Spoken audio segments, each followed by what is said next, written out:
May I ask you your name, sir? Polidori. Polidori. But not yet. First, I want to show you something.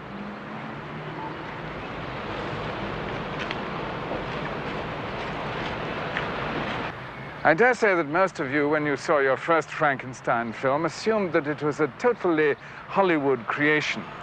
Whereas, in fact, Frankenstein and his creature were invented by an intellectual and somewhat revolutionary young lady, who is better known as the wife of one of the greatest poets in the English language, Percy Bysshe Shelley, than as an authoress in her own right. I brought you here because I want to show you the tomb of Mary Wollstonecraft Shelley.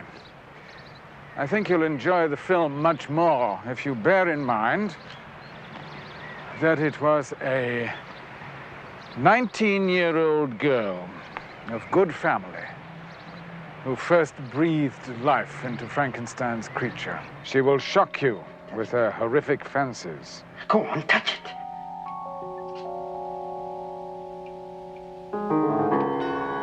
It's warm. Well, that's hardly surprising. It's been alive for more than a month. It knows you! Get it off! I must speak to you alone. Henry, listen. Look, I can... Don't leave me alone with it. There's nothing to be afraid of, Elizabeth. She will transport you into a world of Regency glamour.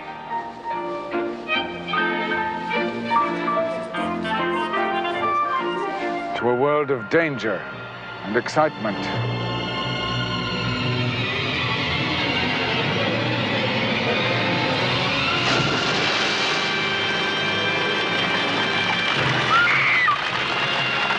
An accident? How many? 7. 7 of them there were. Male or female? Oh, such fine young lads. Were the bodies much damaged? Who knows? Well, where are they? But they're using the stables as a temporary morgue. Those eyes will open. Those limbs will move. That brain will be alive.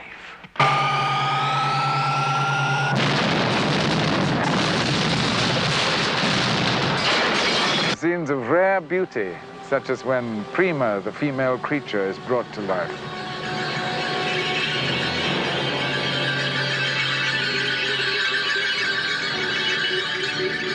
More menace.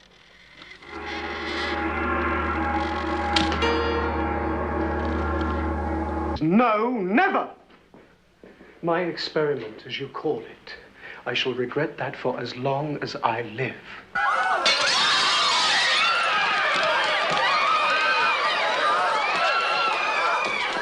As a result of last night, sir, 3 people are dead and 10 more seriously injured. We are still searching for the maniac who is responsible. You think you've got us all in your power. You have incriminated us. But I warn you, Polidori, I no longer care what happens to me. I am going to stop you. Victor! This is our chance. It's in there. With him. What? No, wait! More adventure. Help me! Help me! Victor! That man is your worst enemy. Leave him to his fate!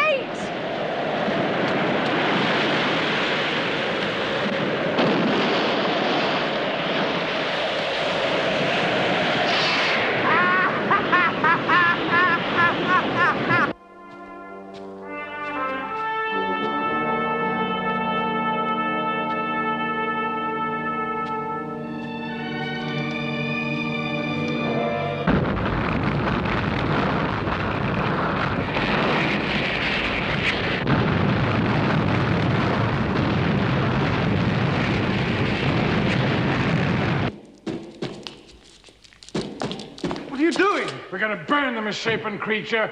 Burn, traitor! Burn Henry Clerval! You want to get rid of him just as much as I do, you hypocrite.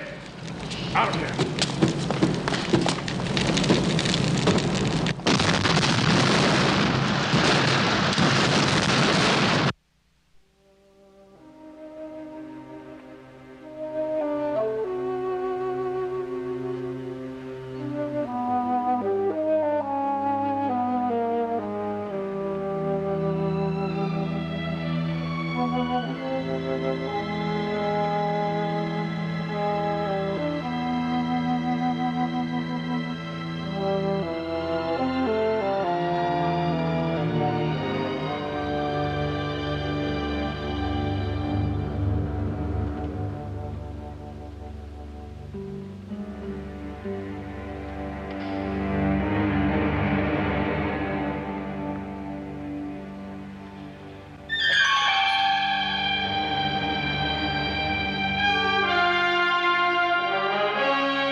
Elizabeth and I were deeply in love. We planned to be married shortly. Then one tragic day, we were by a lake with my brother William. Come on, Victor! I'm coming, William! Ah! William!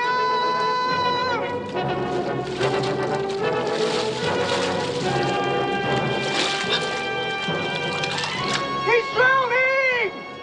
I am the resurrection and the life, saith the Lord. He that believeth in me, though he were dead, yet shall he live. We meet today to commend the soul of young William, brother of Victor Frankenstein. To him and his devoted guardians, the scriptures offer the eternal message. The Lord gave, and the Lord hath taken away. Blessed be the name of the Lord. In his will is our peace. We will now join together in prayer. Our Father. Victor! Death, peace, God's will, and all of us listening with pious faces. Why God's will? Any fool with a sword or gun can give death. Why can't we give life? But we can.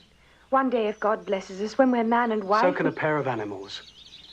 Life out of life. That's no miracle. Why can't I raise life out of death? Out of my brother's corpse? That's how Satan tempted our Lord. If Satan could teach me how to make William alive again, I'd gladly become his pupil.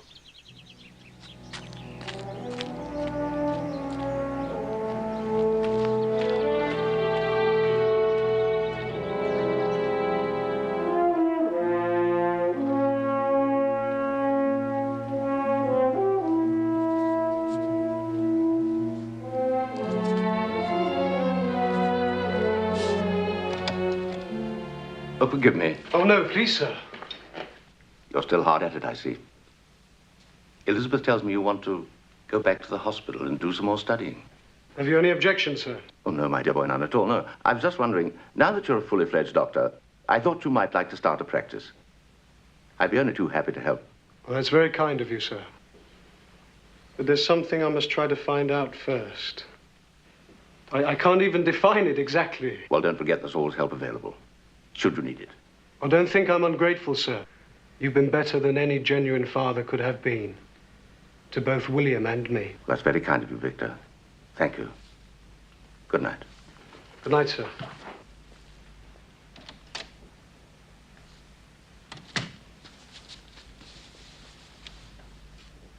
Goodbye, Victor. We shall miss you.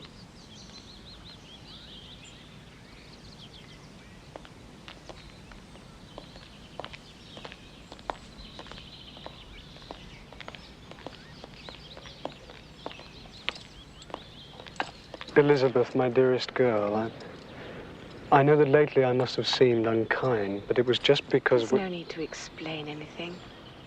I understand. I hope you do. Sometimes I don't understand myself. But I love you. Believe that. Always.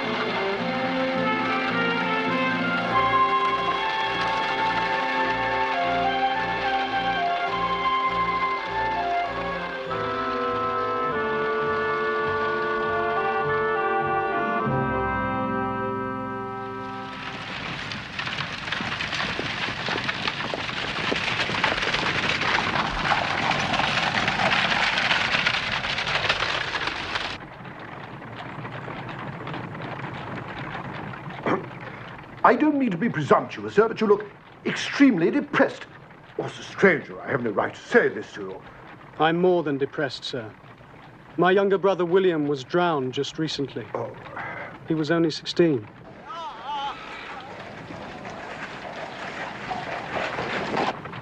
Oh, looks like an accident.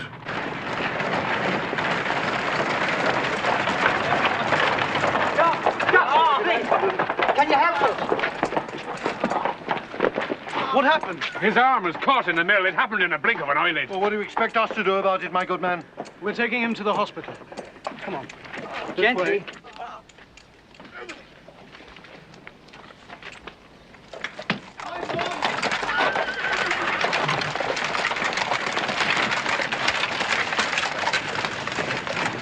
Upon my word, sir, you presume upon my good nature.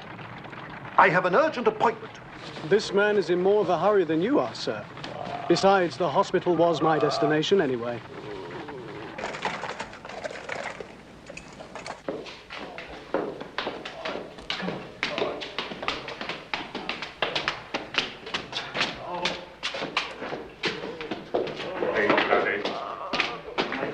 Gently, gently.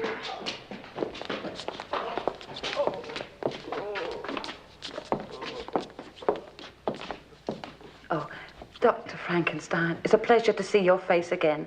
We were told that you were coming back to pursue your studies.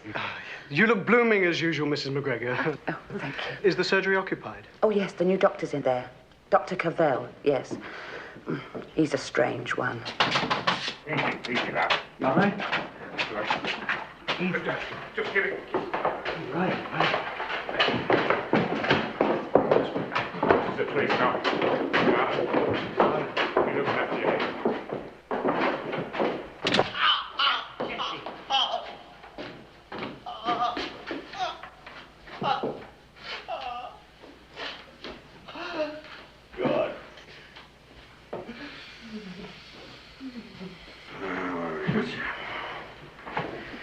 God.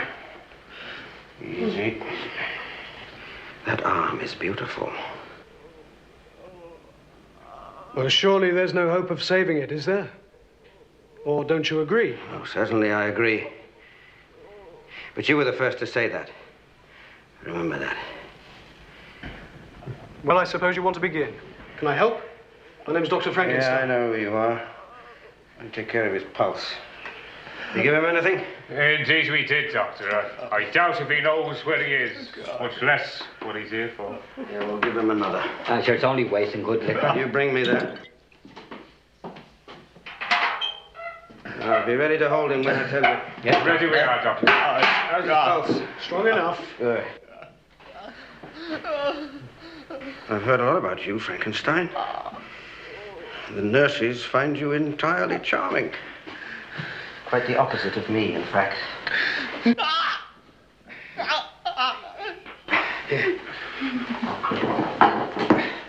All right, hold him tight. Yeah.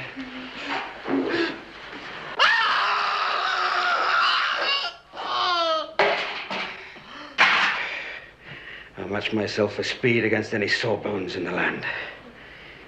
You also have an excellent bedside manner. I'm told. How's our patient? He'll be all right, I think. Yeah, within a month he'll be bragging to the girls he lost his arm at Waterloo. Oh, be a good fellow and beg a bed from Mistress McGregor, will you? I'm distinctly unpopular in that neighborhood. He's coming round. You better give him another.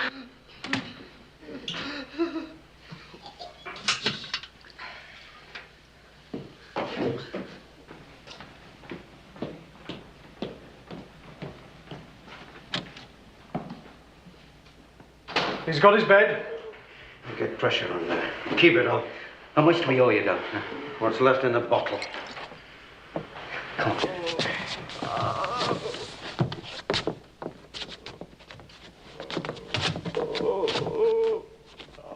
Tell me, frankly, what did you think when you first saw me just now? Did you not say to yourself, what can he be doing here, hacking the limbs off ploughboys?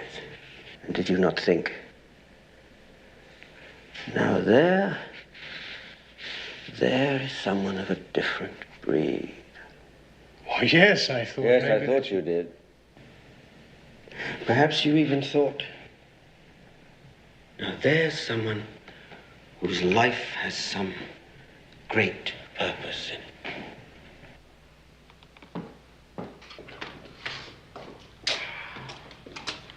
Why aren't you making your fortune in London? Feeling the pulses of rich old ladies. I'm not interested in that. I want to learn. Learn? Here?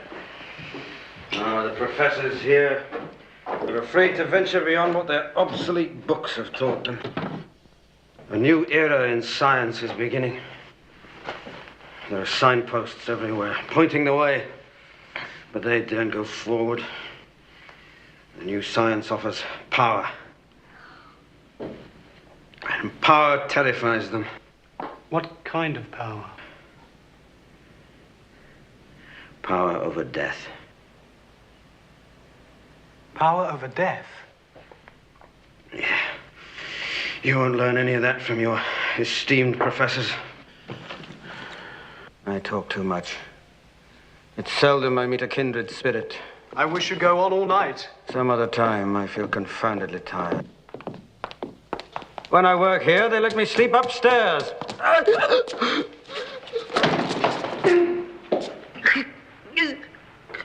My right hand pocket.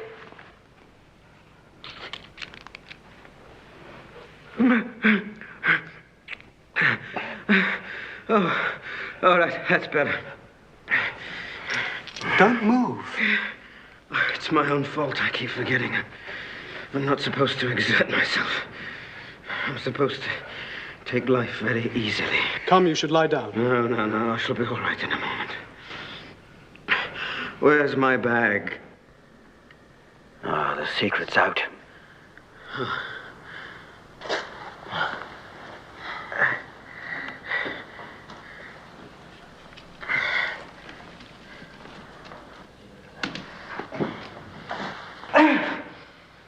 I've been waiting weeks for a good sturdy limb like that one. And when you agreed to amputate, you gave me a clear conscience. I still have some professional ethics, you see. And no doubt you're wondering what I want it for, aren't you? Suppose I tell you that I needed to brush up on my anatomy. I should still be wondering. Yeah, well, that's your privilege. Good night, Frankenstein. Aren't you going to stay here tonight? No, not tonight, not any other night if I can help it. I shall be working elsewhere.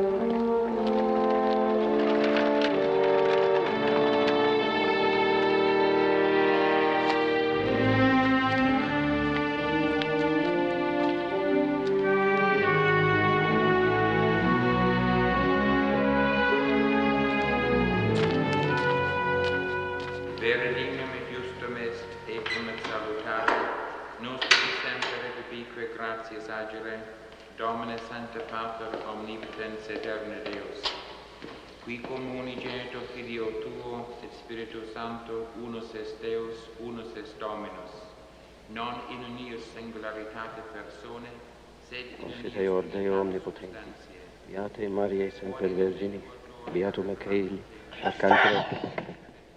Where have you been all these weeks? I've looked everywhere for you. Yes, I knew you would. I couldn't forget our talk. You were right about the professors. They are afraid. I've been near to desperation sometimes. Then I'd come in here and sit for hours, half wishing I could exchange my knowledge for their faith. Just believe as they do blindly.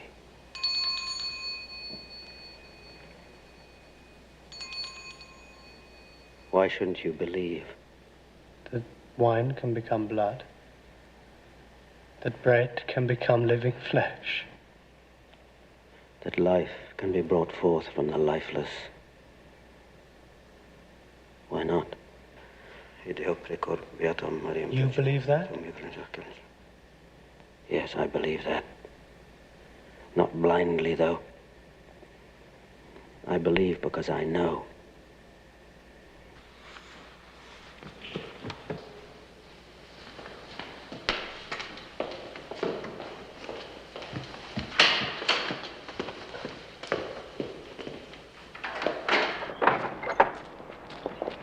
Clerval, what is it you know?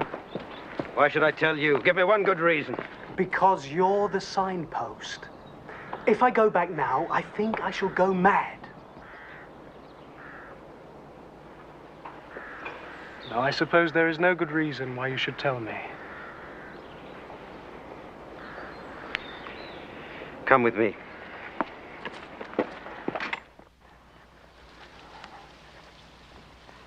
This place stood empty for years until I discovered it. It's supposed to be haunted, so it's cheap.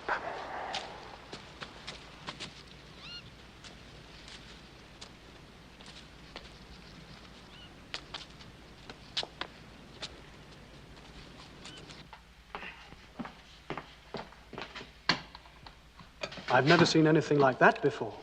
That's hardly surprising, as I invented it. But how is the power generated? Watch me. Every instant. Imagine I'm a shopkeeper you suspect of cheating.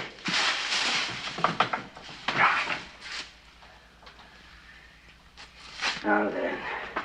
This has been specially prepared with chemicals. I'll explain what they are later. Now, is it dead? Aren't you sure? Are you sure? Certain.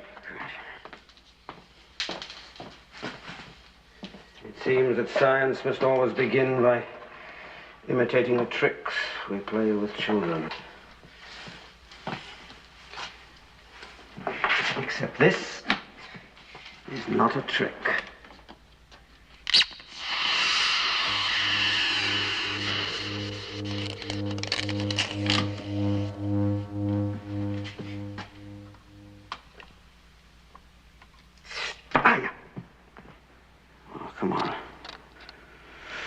There's not much one can do with insects, I'm afraid. They'll only live for a couple of hours. If you come with me, I'll show you something really interesting.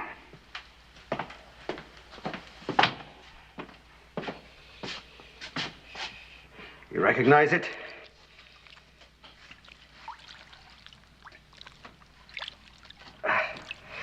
Look at the flesh. It's as healthy as yours. Touch it. Go on, touch it.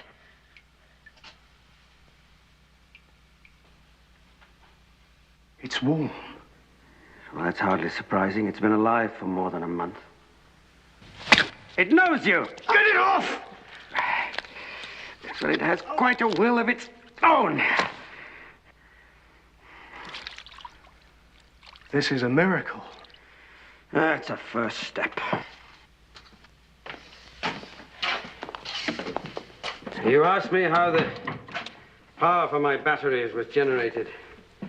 Well, this is merely a toy, of course. Bringing that arm to life is the utmost it could accomplish. Before I go further, I need to finish this.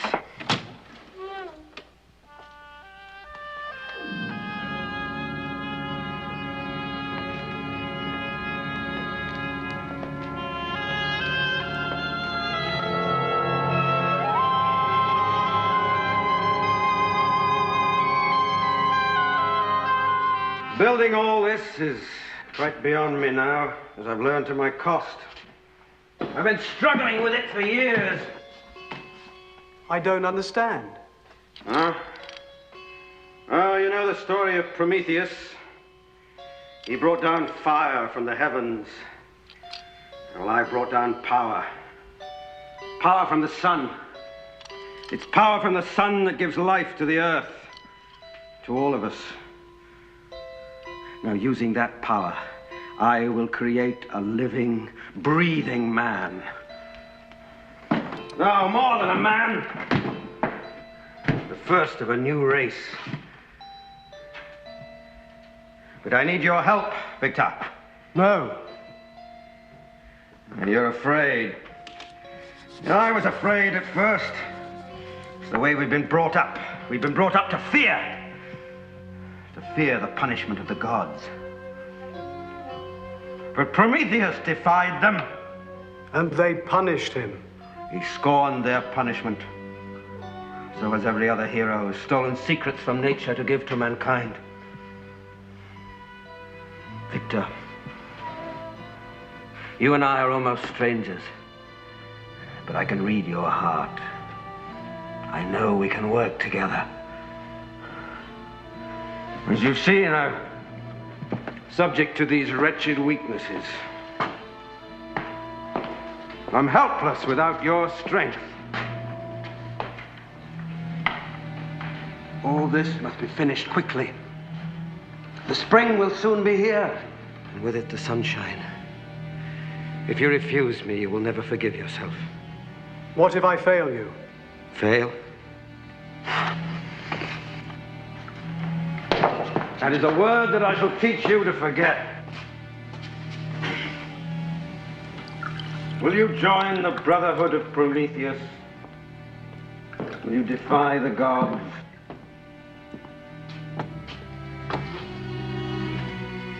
I defy them.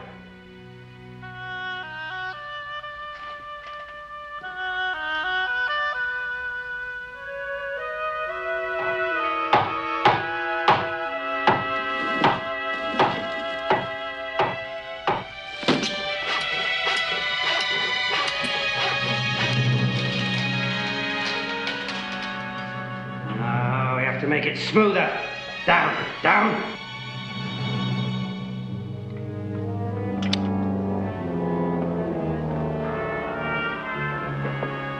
What's that you're doing? I'm creating my own eclipse.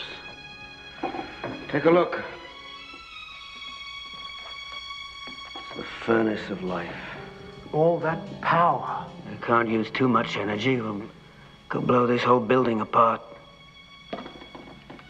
It's terrifying.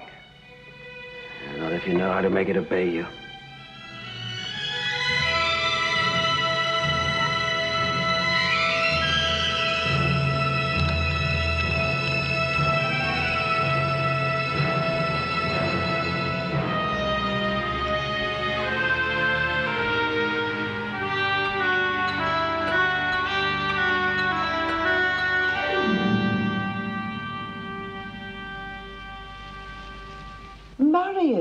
You know your father and I approve. He hasn't spoken of it since William died. Then speak of it yourself. After all, this is no ordinary engagement. He's so much one of the family. And under such an obligation to you both for his education, how could he dare refuse me? Elizabeth, please speak to him. Forgive me, Mamma. It would be wrong to speak to him now. Something has come between us, but I have faith that it will pass. Trust me, I shall be bold enough when the time comes.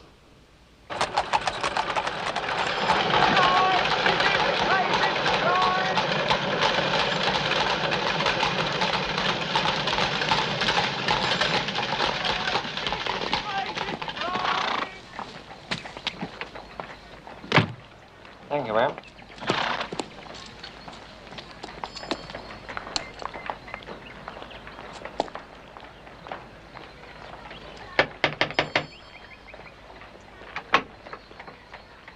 Is Dr. Frankenstein at home?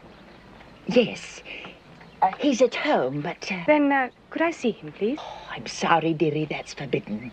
Do be so kind as to tell Dr. Frankenstein that Miss Fanshawe desires to speak with him. Dr. Victor does know you, doesn't he? I am his fiancée. Oh! Oh, I beg your pardon, miss, I'm sure. Won't you step inside?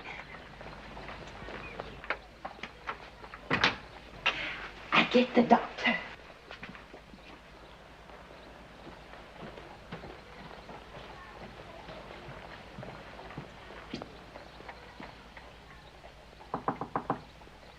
Yes? It's a lady. To see Dr. Victor. Tell her to go to hell. She says she's his fiancée. Elizabeth, when did you get here? Is your mother with you? Oh, why didn't you let me know you were coming? Hello. Oh. I arrived an hour ago. I'm staying in London. Oh, Mama isn't with me. But you need not worry about the proprieties. I brought one of the maids with me. And as for letting you know, if I had, I might have been told I was unwelcome. Elizabeth, may I present Dr. Henry Clerval. Henry, this is Miss Fanshawe. I'm afraid I'm interrupting your work. Of course not. We're delighted to see you. Aren't we, Henry? We've been doing some research here. What a charming room. Oh, this one is beautiful. Henry, you're the expert. What's its name? It's Brassolis astyra. If you will excuse me, Miss Fanshawe, I have some business to attend to. Oh, you won't stay and have tea with us? No. When will you be back? I don't know.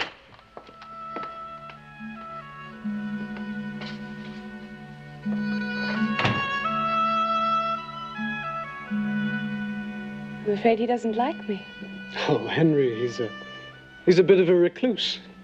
Dearest, you look so pale and tired. Have you been overworking? Perhaps I have noticed. At any rate, you were too busy to write me a single letter.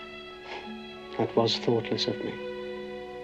Oh, Elizabeth, I have been so happy.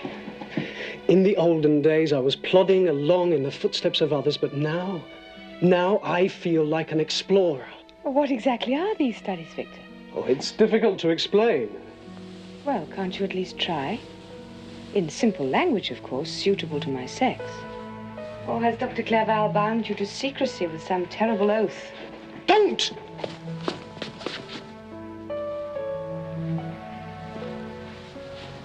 I'm sorry, dearest. The apparatus is very delicate. Victor, one day your work will be part of my life. I shall share your hopes and your disappointments. You do still want that, don't you? Oh, you know I do. And it is right that you shall know and approve of what I am doing. Approve? Yes. The work, the exploration. It's so novel, so daring. Many people who cling to the old notions would be shocked. Well, I refuse to be condemned for narrow-mindedness without even a trial. Very well. But I shan't try to tell you in words. You shall have a demonstration. You shall see what no scientist in the world has yet seen. In this very room, at 7 o'clock this evening.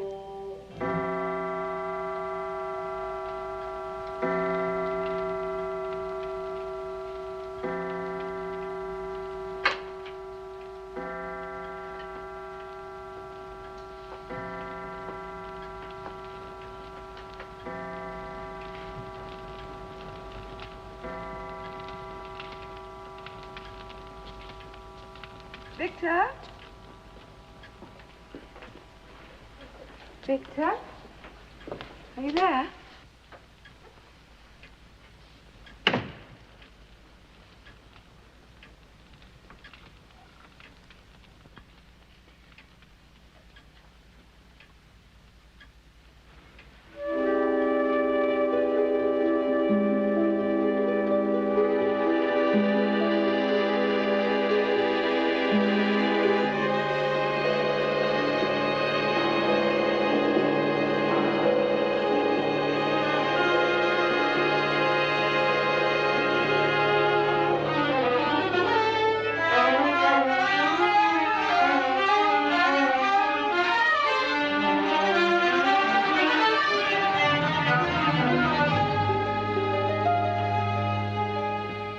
did it for you, Elizabeth. This is just the beginning. It's unholy. I wasn't expecting you. So I see. I decided that Elizabeth You must decided! I must speak to you alone. Henry, listen. Look, I can... Don't leave me alone with it. There's nothing to be afraid of, Elizabeth.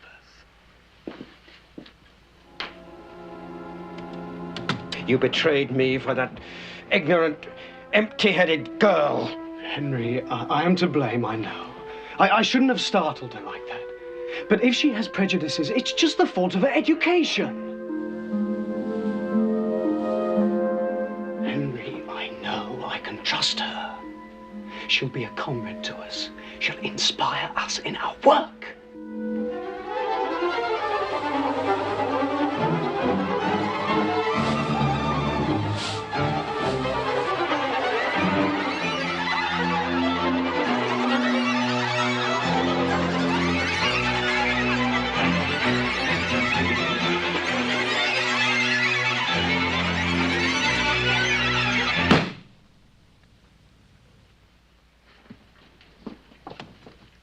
Henry, come and explain everything to her. You do it so much better than I.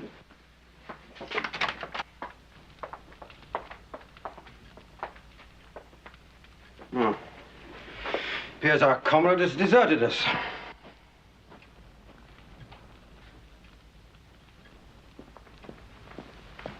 Elizabeth! Well, at least someone's found a use for Mrs. Blair's Bible. Wait! The vengeance of the Almighty. We must leave this place at once. Elizabeth. We'll forget what just happened. We'll never speak of it again. Dearest, you're still upset. Let's talk this over. I know when I'm in the presence of evil. Deadly evil. There is nothing evil about it. That man will destroy you, Victor. You must choose. I'm waiting for your answer. Why must I choose? Oh, I see he has chosen for you. Elizabeth. If I were a man, I think I should kill him.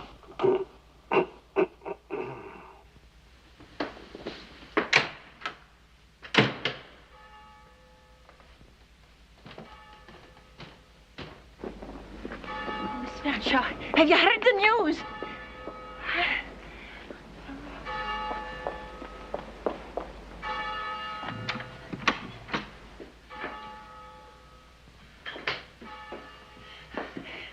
Dr. Victor! Dr. Clerval! Are you there? Oh, that's terrible news! All of them struck dead in an instant. An accident? How many? 7 of them there were. Male or female? Oh, such fine young lads. One minute they were singing and laughing at their work, and the next the side of the quarry falls down and they're buried. Well, and not one dug up alive. Were the bodies much damaged? Who knows? Well, where are they? But they're using the stables as a temporary morgue. Tables. Oh,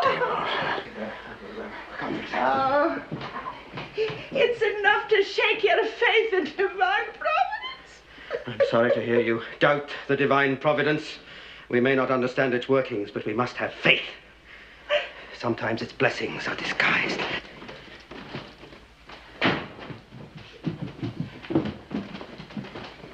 Yes, we must have faith. Yeah, well, it's between Goddard and Burgess for the legs. Goddard, I think. It's a pity his right arm's smashed. How about Lewis? Yeah, well, he's a fine specimen. Lewis for the arms. And the trunk and head. On the whole, I favor Laird. The torso's good. May need rebuilding. They all got knocked about pretty badly. The face is beautiful. Yeah.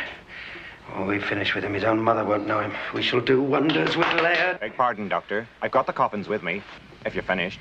Yes, well, I'm afraid there's nothing that we can do for them. Poor fellow. Doctor, I'm Colin Lewis's mother. God bless you. I know that you did all that you could.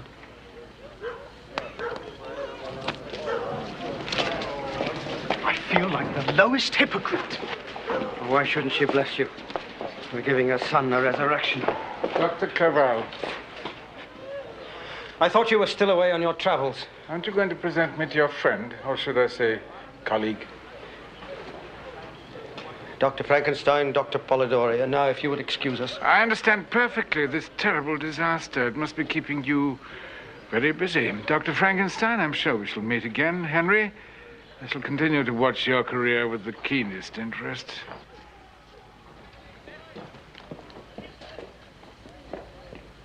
Was Dr. Polidori your teacher? We were colleagues for a short while. The man's impossible to work with. He's vain, obstinate, half crazy, full of obsolete notions. You know, he once tried to hypnotize me. Didn't work. Do you think he suspects anything of our plans? Oh, Polidori. He's no threat to us. Without me, he's as helpless as a baby.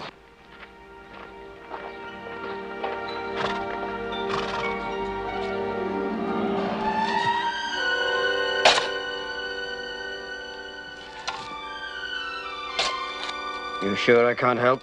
I've told you. As your doctor, I forbid it. You're the brains of this partnership. Yeah, but we better be quick. What's the hurry? It's a perfect night for grave robbing. Don't be so confoundedly cheerful. You know, I find I enjoy being a criminal.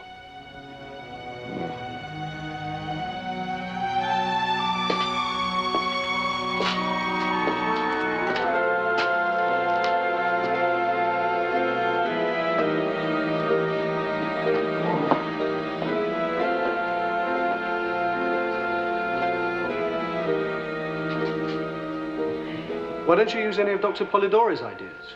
He's still living in the Middle Ages. He knows something about preparing the materials. You know, he's afraid of electricity.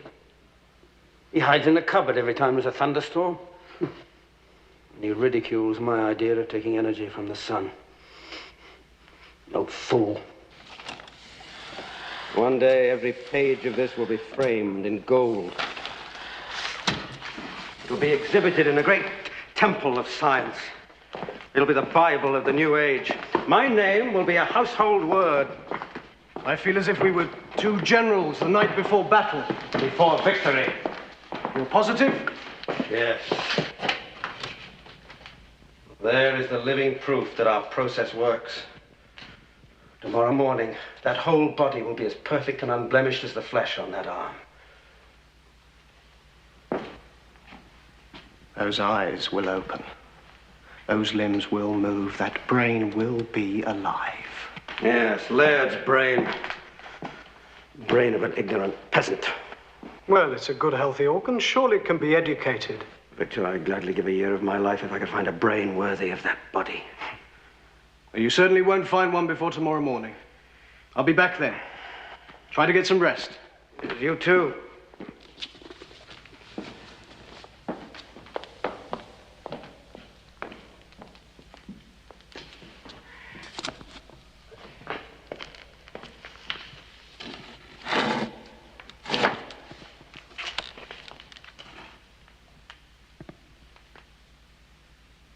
Your Majesty, Your Royal Highnesses, Your Excellencies, my lords and ladies, my learned colleagues, I have the honor to present to you this unique scientific phenomenon of which I am the sole creator. Here he is standing before you, alive and breathing. I present to you the second Adam.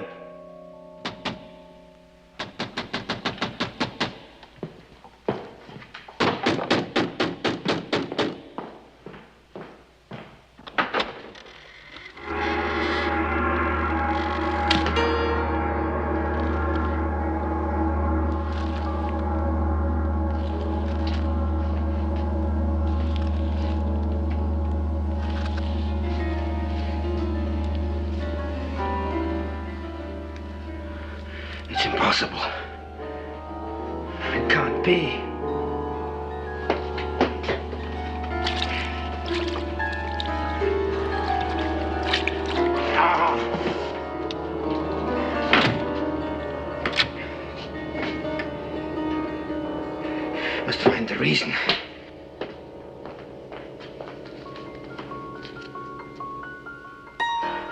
The process is reversing itself.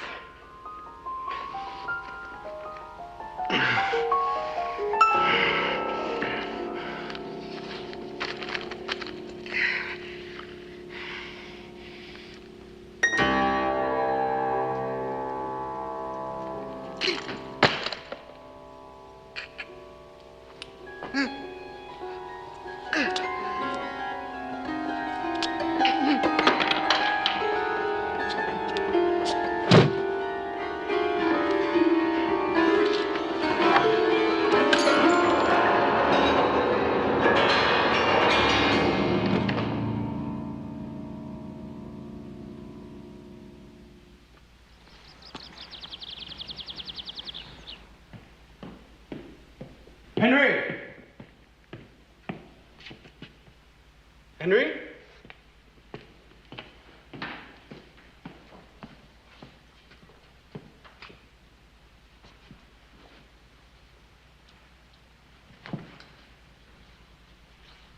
My God.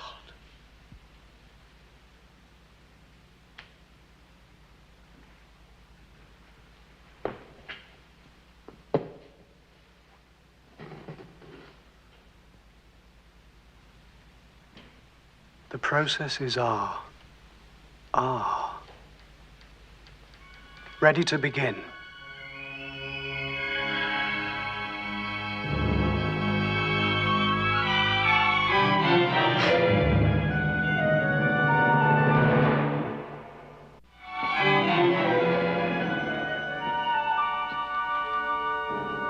Whatever may come of this, forgive me, Henry. No longer will our Adam have the brain of a peasant.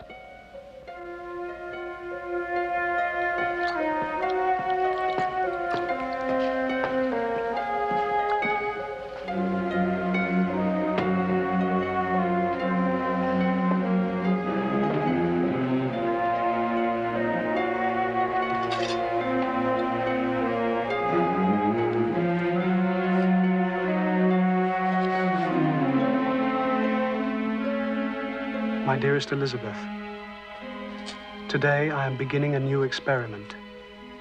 It could also be a very dangerous one, for I am entering into the unknown.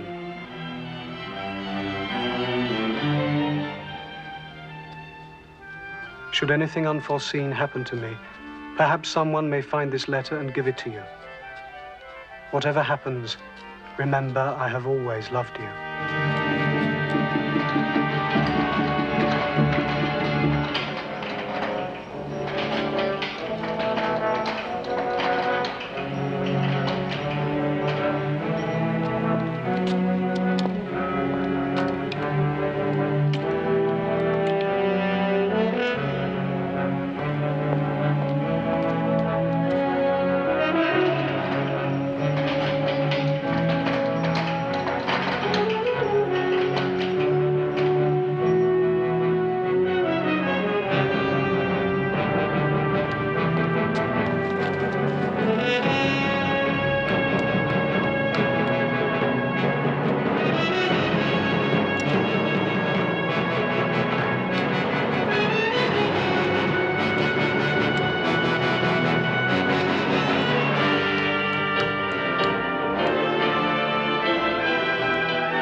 We've done it, Henry.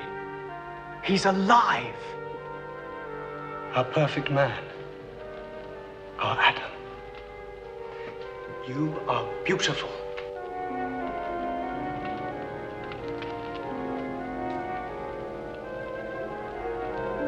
Beautiful.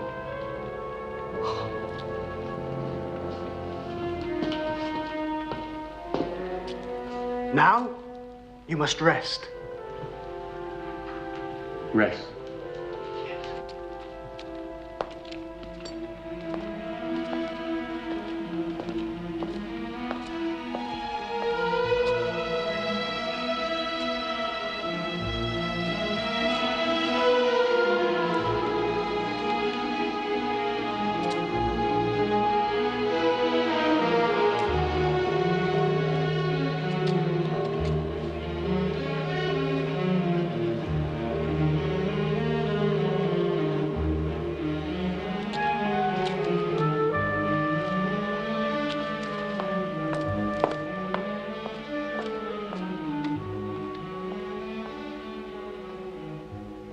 Rest in peace, Henry Clerval, for the trumpet shall sound, and the dead shall be raised incorruptible, and we shall be changed. For this corruptible must put on incorruption, and this mortal must put on immortality. O death, where is thy sting? O grave, where is thy victory? My deepest sympathy. At least it hasn't rained. A funeral in the rain is even sadder. I was afraid our beautiful weather wouldn't last. One must always make the most of the sunshine, mustn't one?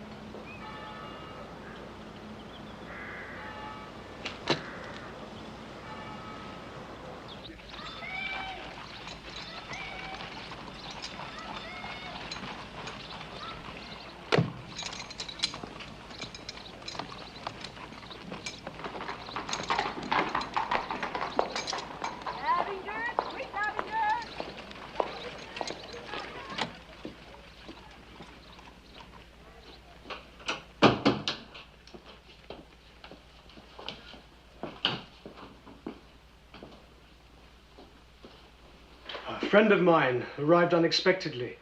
He's a stranger here. Oh? It's no use me introducing you. I'm afraid he doesn't speak our language. Ah, poor lad. I've asked him to stay with me a little while, if you have no objection. Oh, any friend of yours, Dr. Victor. Just until he finds his feet.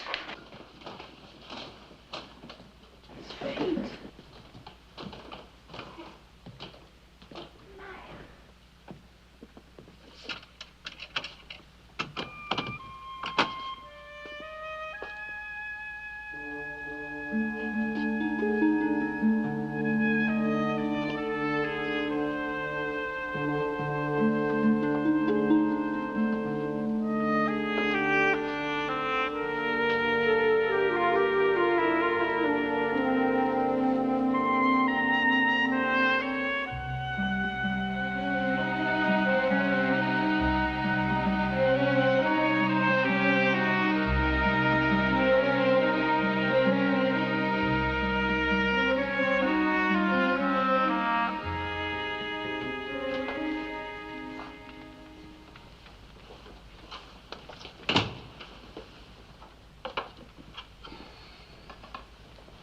I hope this gentleman feels rested after his journey.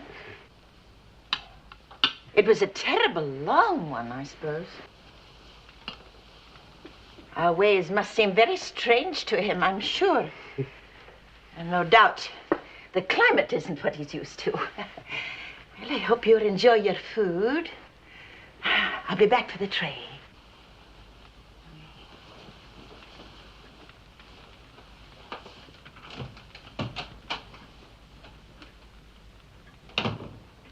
Watch me. Knife.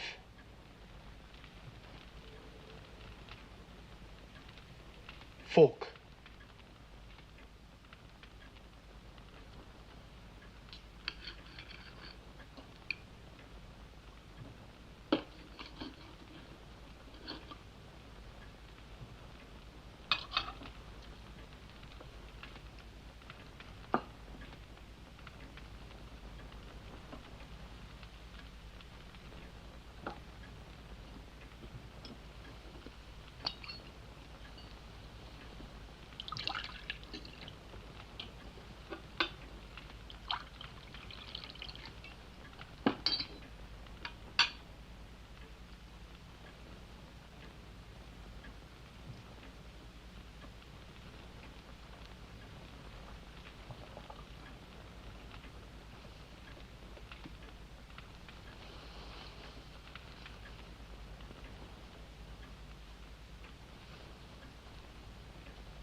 Bravo!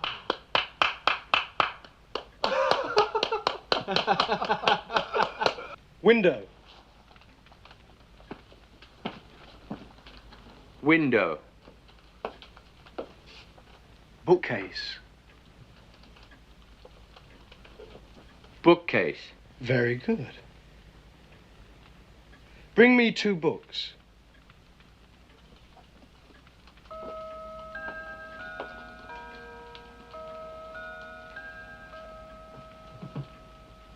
Bring me a red book.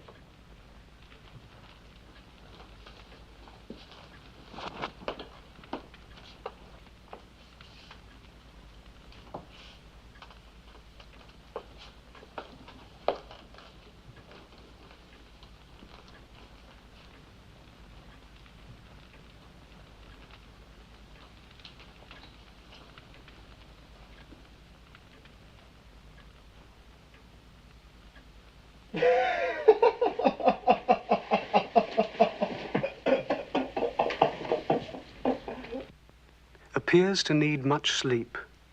This is probably due to its condition of childhood. Also seems to have frequent nightmares.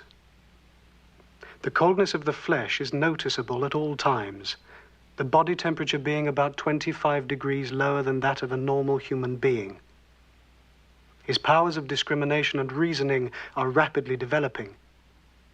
Little or no physical change of any kind is to be expected.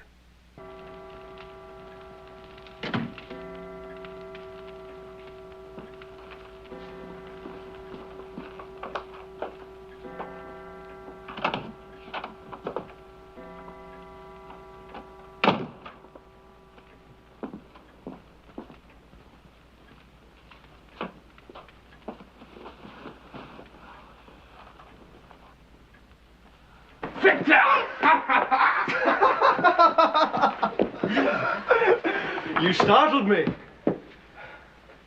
Look, here they are, ready for your debut. Made to your own measurements. Come, look, look.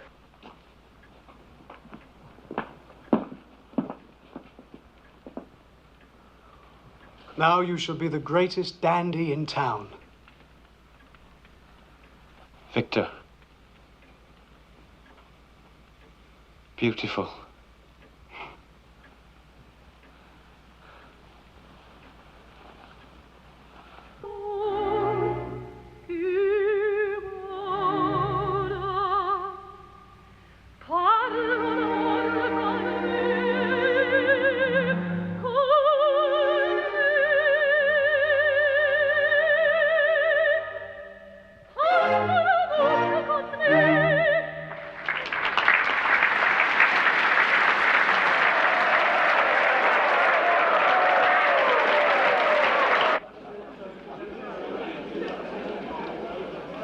They're all wondering who you are. They think you must be some foreign prince.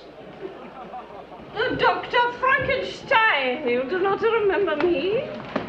I am Françoise Duval, the bereft widow of the late Comte Duval. He was at least 40 years older than I, and he had so much to live for, 30 million francs. Now, what would a plain young woman like me do with such vulgar wealth? I'm sure you'll think of something, Countess. I was one time at the house of Sir Fanshawe and Lady. This must be your brother. Oh, how he has grown. I did not recognize him. You are mistaken, madam. This is a friend of mine from a distant country. Will you not present him to me? I'm afraid he speaks no English. Beautiful. Only a few words. That one word alone will get him far. Vous parlez français, monsieur?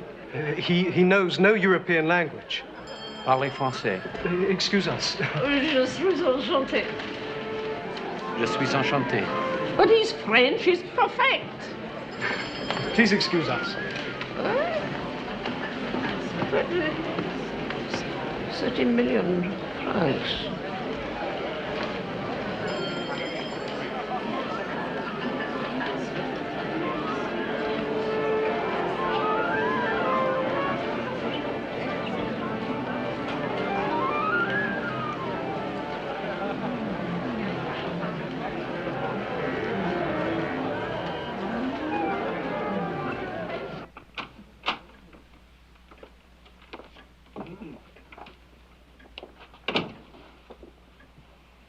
What an evening.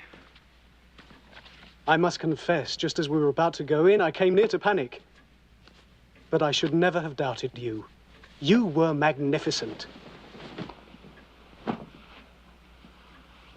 Your French was excellent, and the woman was delighted.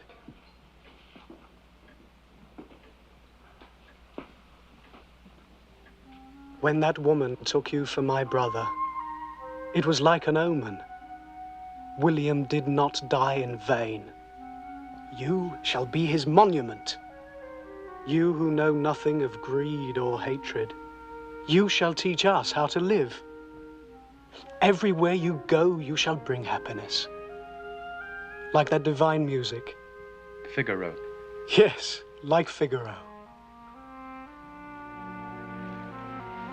Rest.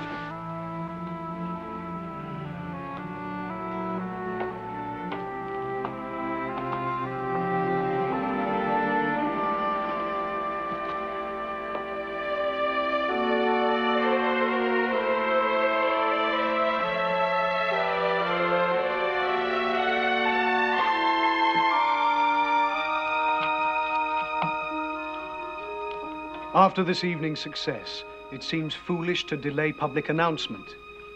I will show him to all of London as soon as preparations are made. You do enough sleeping for 2 people.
The process is reversing itself.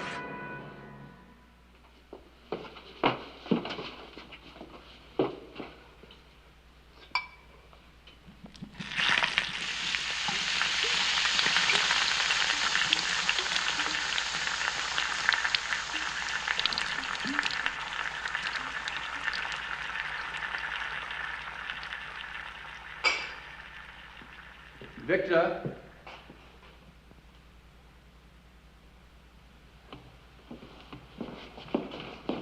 But that's amazing. You found your way here. Why have you come? Is something the matter? Let me have a look at you.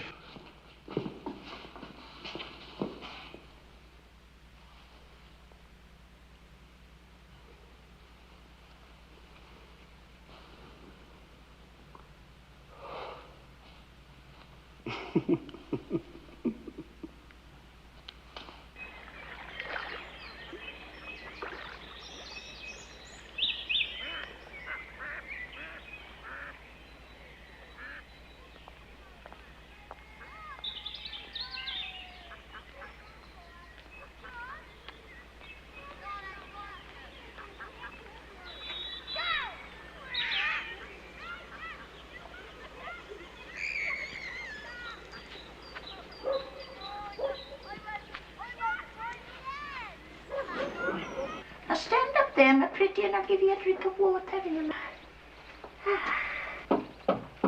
Yes, what is it? I'm very busy. Oh! Oh, good afternoon, sir. Good afternoon, my dear lady. Could I speak to you in private for a moment? Well, yes. Please come in. I was just watering my plants. Of course you were.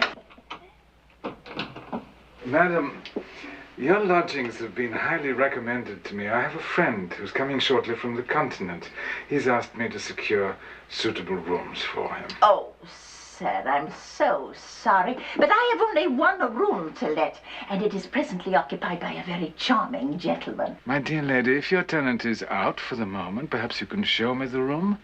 My friend isn't coming immediately. Oh, I'm afraid I couldn't do that, sir. Dr. Frankenstein would be very angry if he ever found out. I quite understand. Some other time, perhaps. No.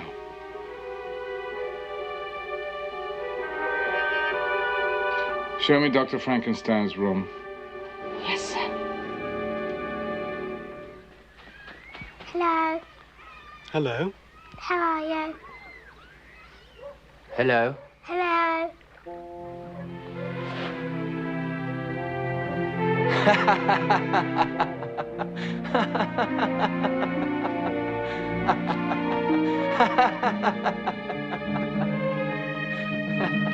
Hello.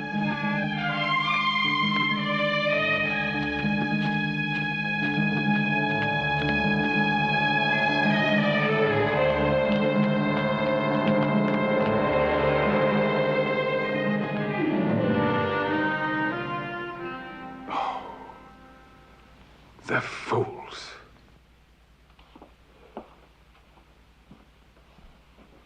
Still playing with electricity. Clerval never learned.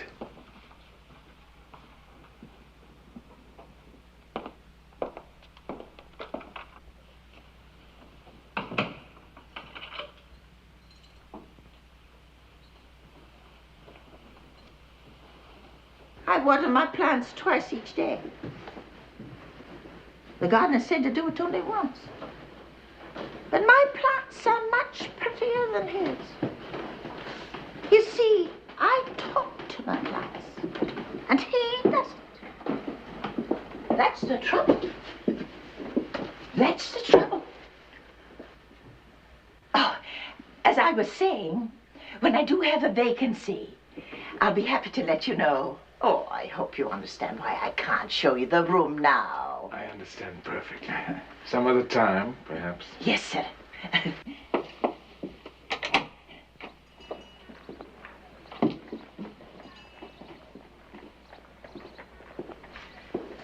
What an elegant gentleman.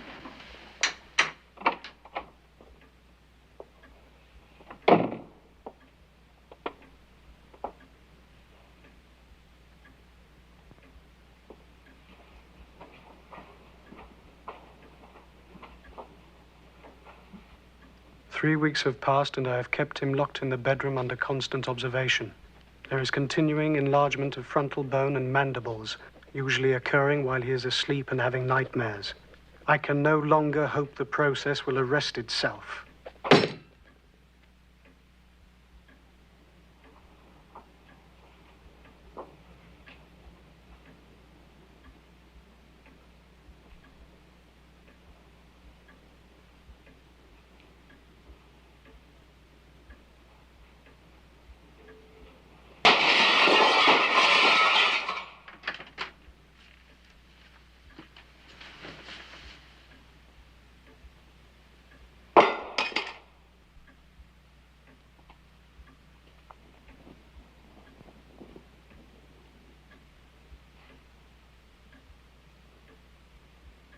Victor. Victor. Victor.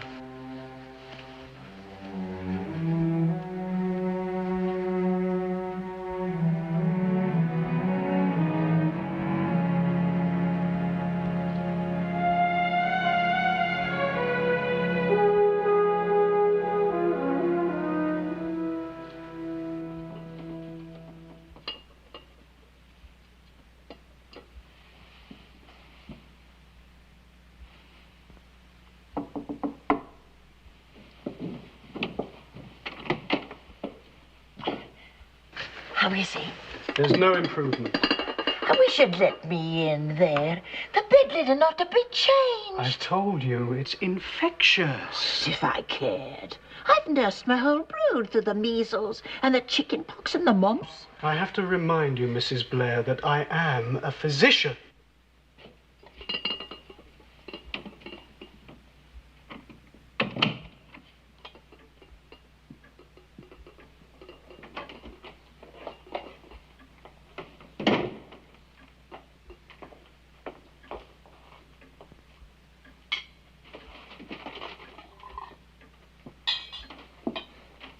Figaro? No. Figaro? No. No. Sit down and eat. Sit down, damn you!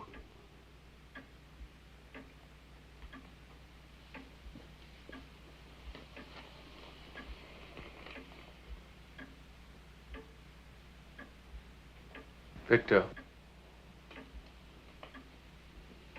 Sit down. Sit down, damn you!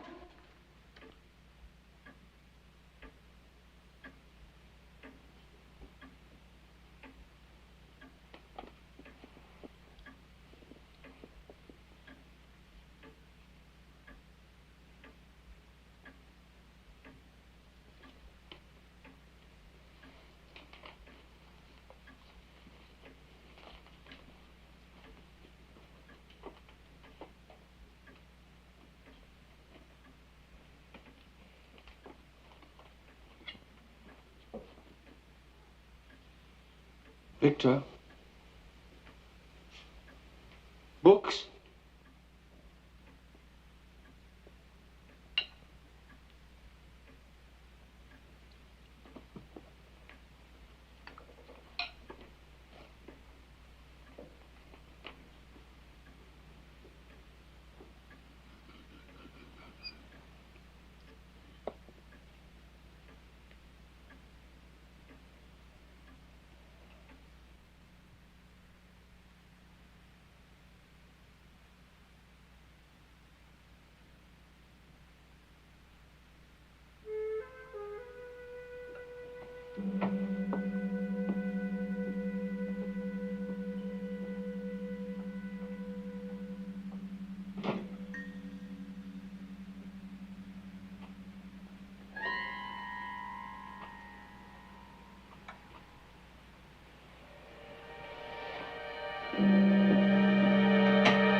Figaro. Victor!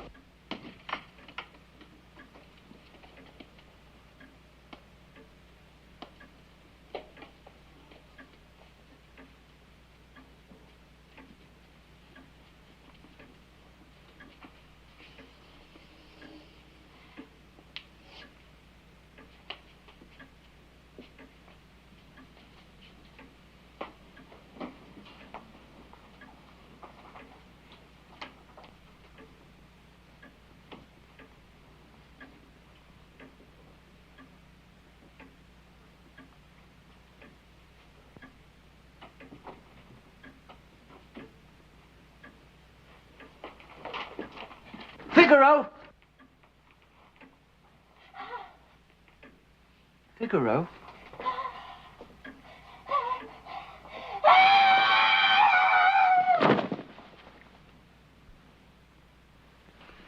Reverend, may I speak with you? Is your business urgent? It's late. This concerns a man's life. Prepare yourself with a small prayer to God. I'm not a believer. You'll find it easier to tell me your problems after a short contemplation.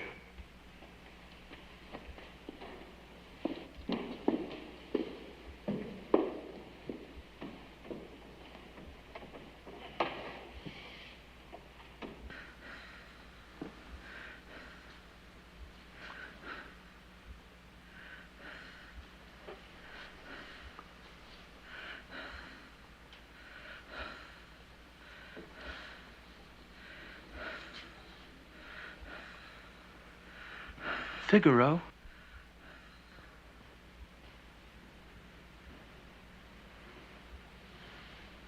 You don't believe me? If you believe what you have just told me, then I cannot help you. You should consult a doctor at once. I am a doctor. forgive you.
Come back!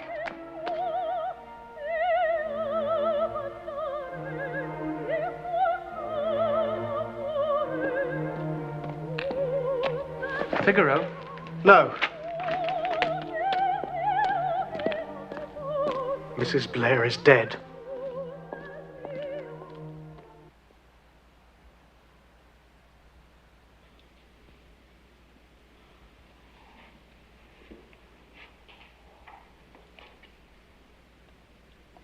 Here I am, imprisoned with this creature I have made. I see no way out.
No.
No.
What?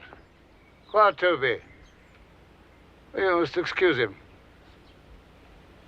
I've never known him to behave like this.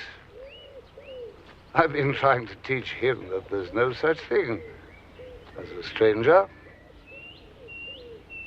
My name's Lacey.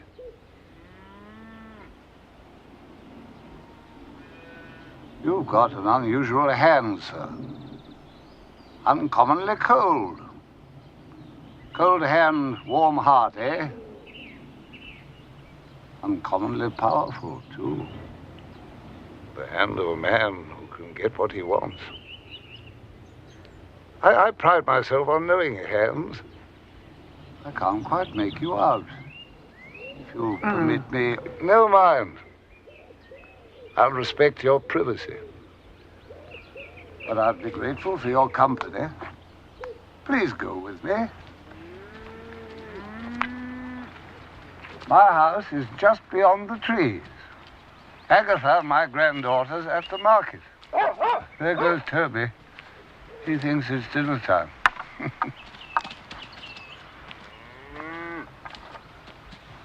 Yes. Oh, please come in. You needn't say a single word if you don't want to. I'll talk enough for two.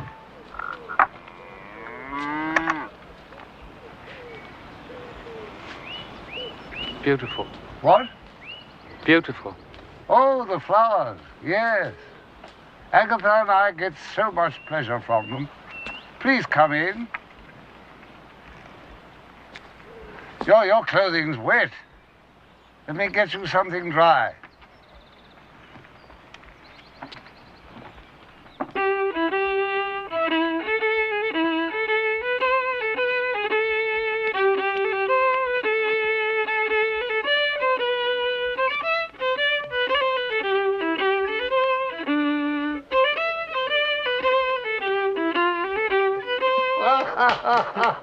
Bravo! Bravo! What? Again? You'll be the death of me.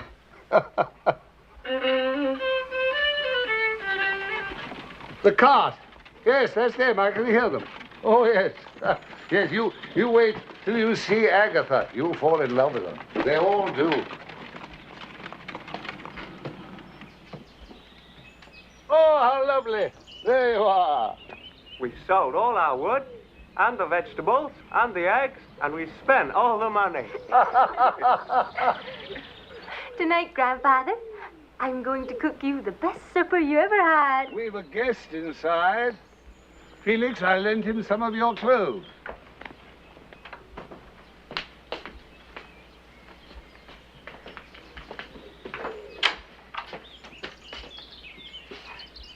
There's no one here, Mr. Lacey.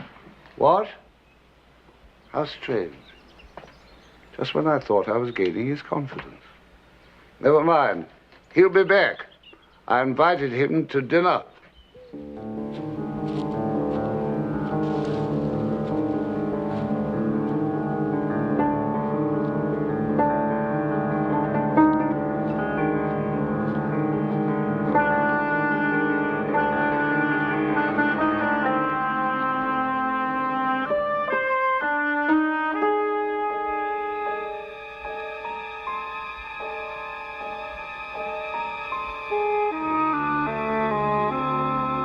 No man could bind him. No, not with chains. Is that right? Yes, that's the bit. Please read on. No man could bind him. No, not with chains. Because that he had often been bound with fetters and chains, and the chains had been plucked asunder by him, and the fetters broken in pieces. Neither could any man tame him. But when he saw Jesus afar off, he ran and worshipped him. Jesus said unto him, Come out of the man, thou unclean spirit. And Jesus asked him, What is thy name? And he answered, saying, My name is Legion, for we are many. Thank you, Agatha.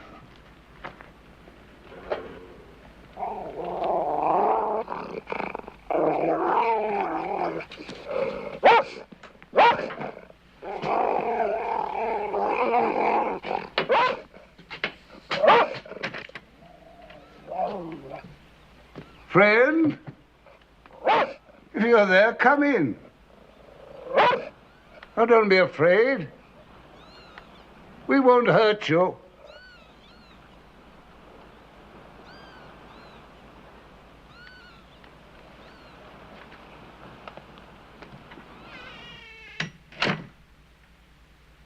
I'm sure he has some great trouble or sickness. Strange. He seems vigorous enough. And yet I sense...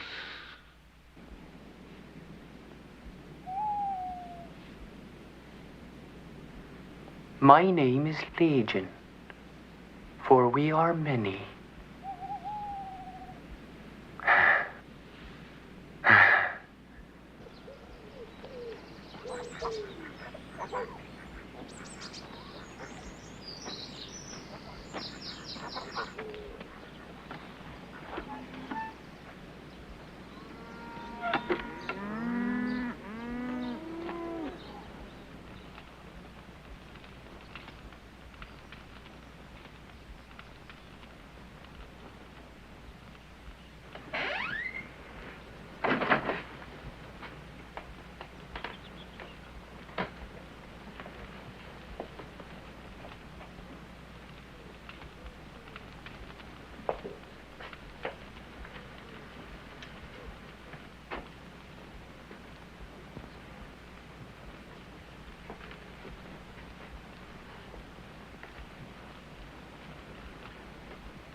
Toby? Is that you?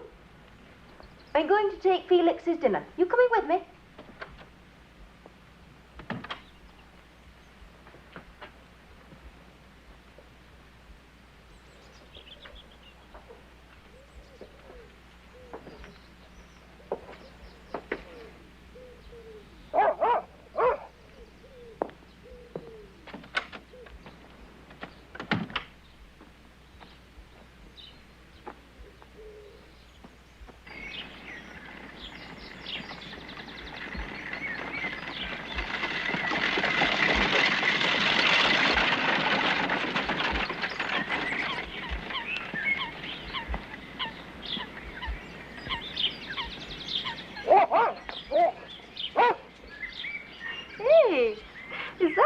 Done?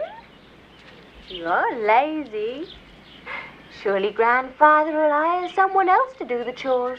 He not to touch any of this until he worked another hour at least. You come here. I've no time to waste with you. You've got time for a kiss. All right.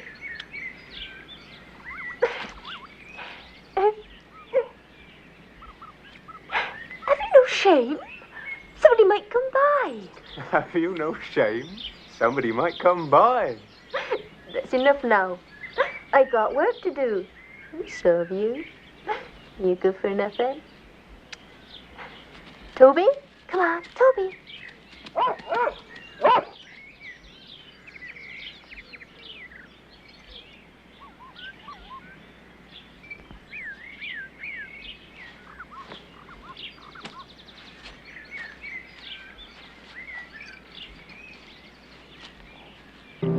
Goodbye, Mr. Lacey.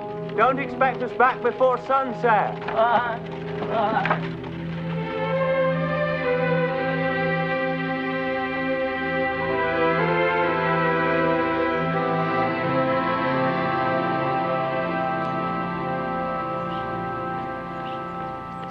I hope our friend was listening. You did tie Toby up, didn't you? Aye. You know what sharp ears Grandfather has.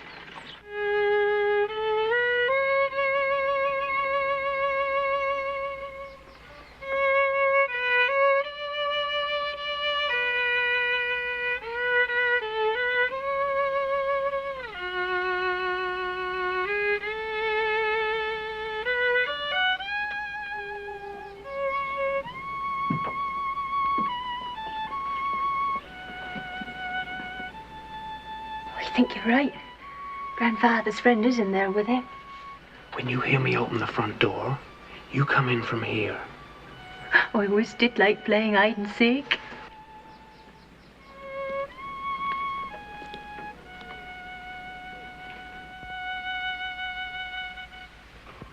Does that please you?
Agatha!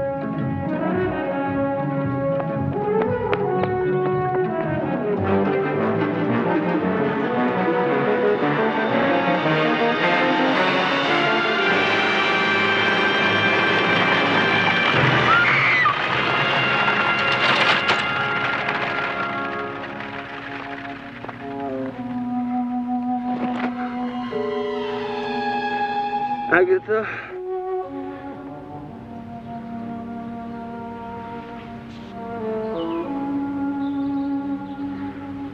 Agatha. Beautiful Agatha.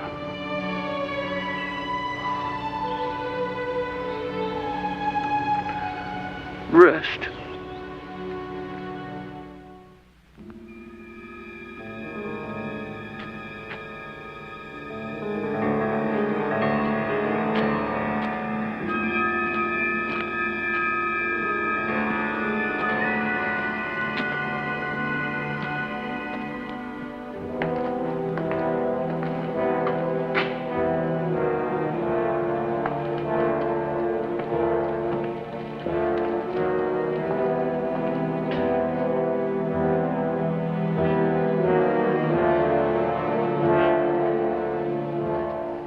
Victor?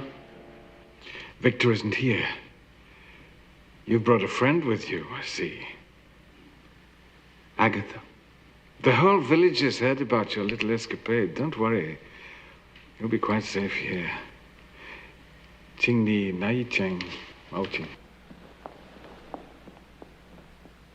I was expecting you to find your way here sooner or later. After all, this is your birthplace, isn't it? I should hate to stay in the silk. Put her down there.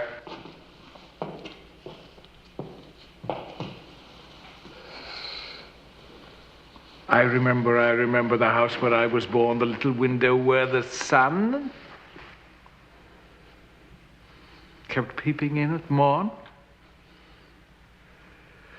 Now let's take a look at her. I wasn't going to touch her, precious Agatha. You may have the pleasure of doing that. Come on, let's see the extent of the damage.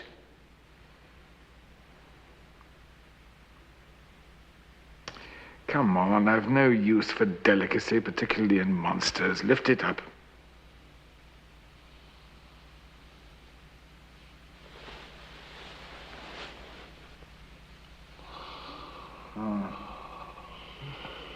Victor. You and I have a lot in common, my friend. You need his help, so do I. Now, Kaita, we shall have to try to persuade him. She's going to rest. To rest in a nice, cool room. Very cool. That's what she likes. You want to rest too. You're tired. Victor. Victor wants you to rest. Sit down. Sit down.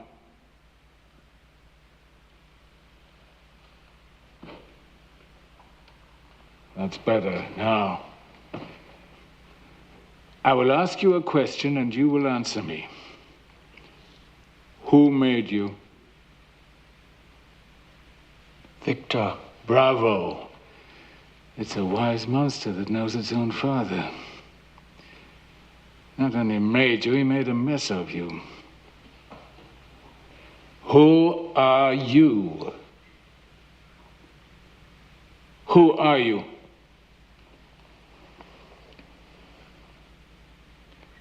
My name is Legion, for we are many. I would guess there are 4 of you at least. Or could there be 5? Does one of you know Polidori?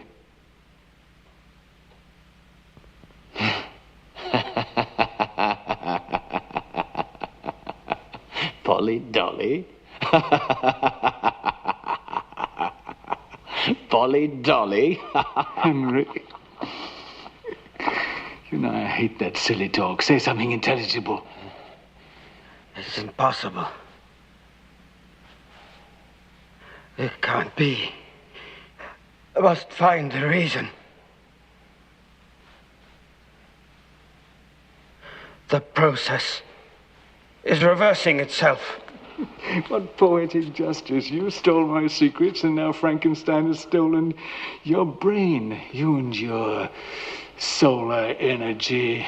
You were such a clever fool. Fools are always in a hurry, so they take shortcuts. It was those shocks that made the process reverse itself. I could have told you they would. For God's sake, help me, Polidori. I can't help you, Henry. And God certainly won't. Why should he? He didn't make this miserable freak. But you're going to help me. We'll talk about that tomorrow. Now, wake up.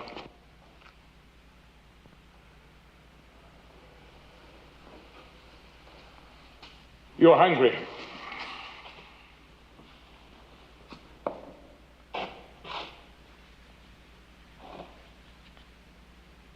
You needn't be embarrassed. To them, we all look alike.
Your name, sir?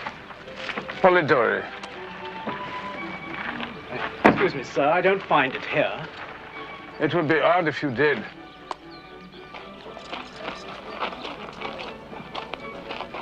Get this monstrosity out of here.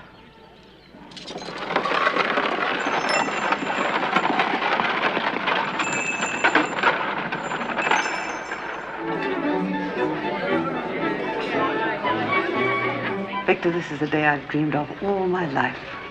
That's very sweet of you, Mother. I'm so happy for you. Excuse me. Excuse me, sir. Elizabeth. Darling, isn't it time you started to get ready? I hope you're not going to turn into a nagging husband. I prefer to think you're impatient to be alone with me.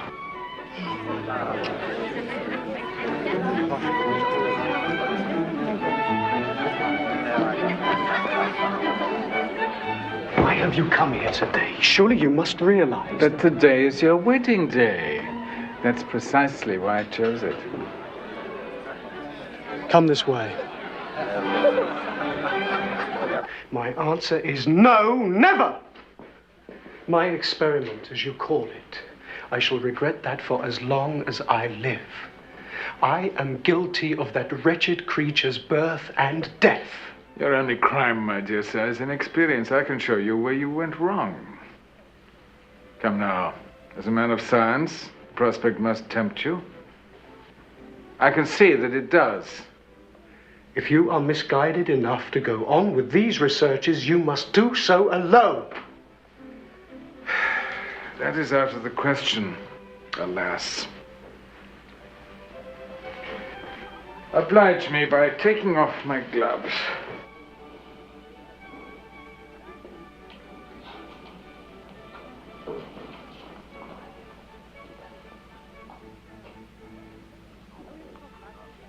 How gentle your hands are.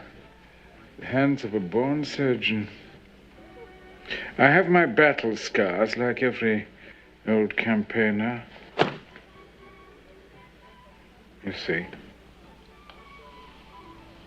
I got these long ago, taking stupid risks with an unfamiliar chemical. The other wasn't quite destroyed, even after all these years. I can hardly bring myself to look at it. Cheer up, Frankenstein. I'm not asking for pity. I'm merely demonstrating my need for an associate. May I trouble you once more? When Henry deserted me, I was helpless. I had once been the greatest surgeon alive. All these disguises ridiculous. Why do we take such pains to hide our ugly little secrets? Gently. You're eager to rejoin your charming bride. Naturally. But I fear I must detain you for one more minute. There's someone in my carriage who's impatient to see you.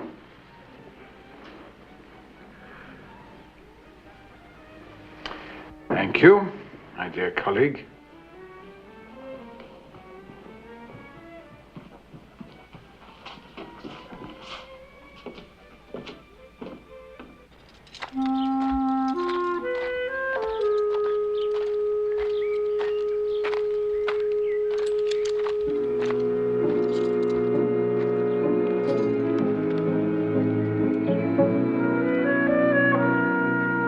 The mask was my servant's idea.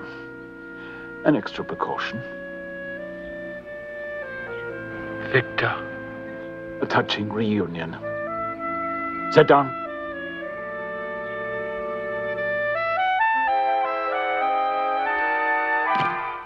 It was risky bringing him here, especially since the murders. You hadn't heard. I'm not surprised the victims were of no importance, a couple of rustics. Are you sure you won't change your mind about helping me? Suppose I refuse. Suppose I tell our friend to get out of the carriage, and then suppose I drive off, leaving you to explain him. Suppose we stop supposing and discuss our plans for the immediate future like sensible people.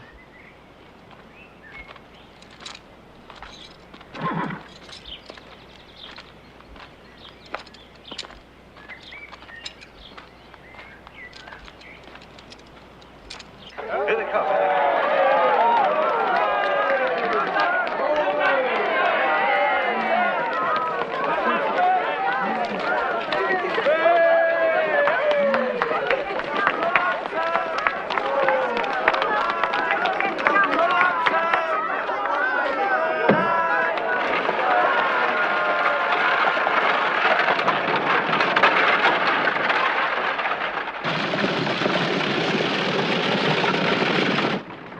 Why? I don't understand. Listen, This is our wedding night. I promise I'll only be gone for a little while. You go straight to the cottage. I'll join you there as soon as I can. Well, where are you going? I can't explain it to you now. Trust me. Can't you tell me anything? Is it going to be dangerous? I can't tell you. Trust me. I don't understand.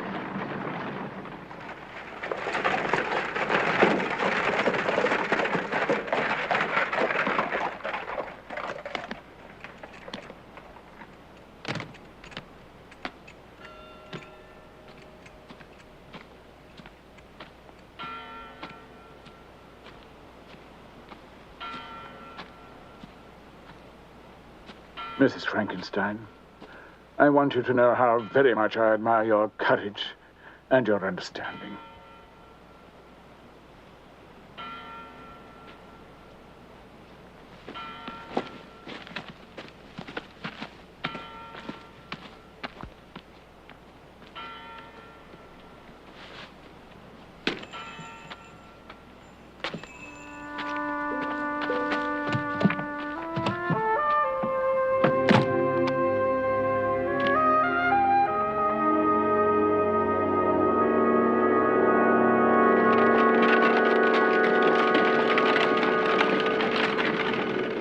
The day after you left so very abruptly, I moved in. As a matter of fact, I'd had my eye on this place for some time.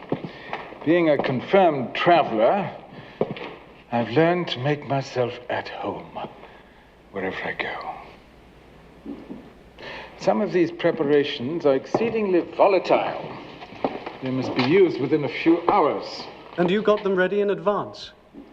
You were very sure of me, weren't you? When our friend walked into my little spider's web, I said to myself, I think Frankenstein can be persuaded. But when I read the announcement of your forthcoming marriage, I knew I'd got you. I've decided not to imitate the Almighty. Your Adam is hardly an inspiration, if I may say so. This time, we shall start with Eve. Would you be so kind?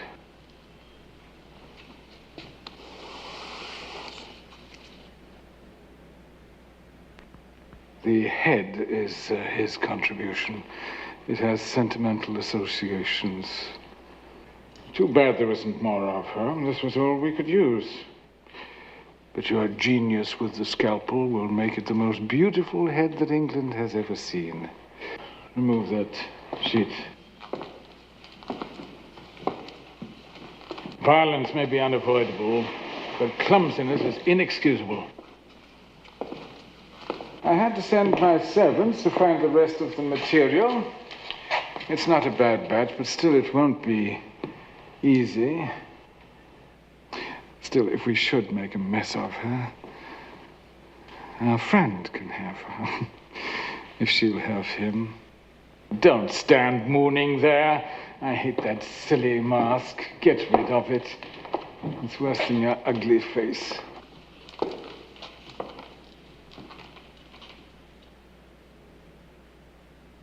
Agatha. You're a magnificent surgeon, sir. With a scalpel in your hand, you're an entirely different person. Do you realize that?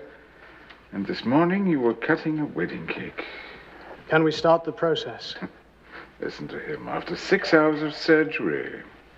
I won't rest until this is finished. Are you so anxious to be off to your bride? You're much more eager to see this young lady when she begins her new life.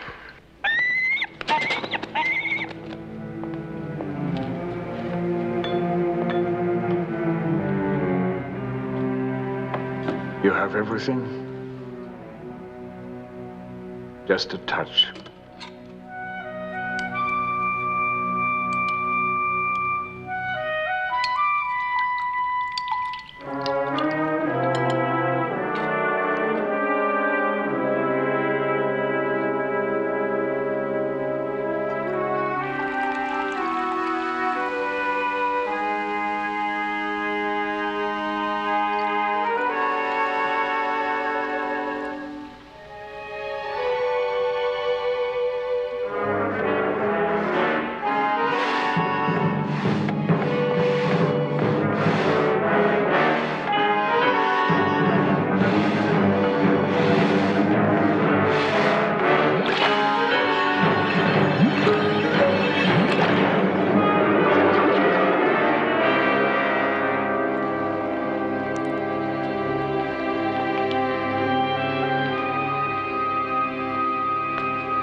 Siente.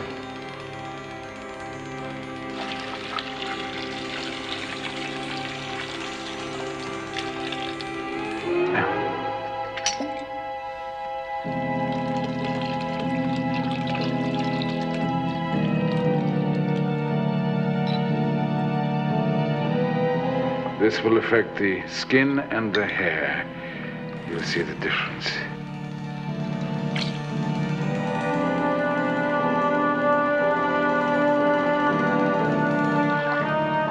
Density?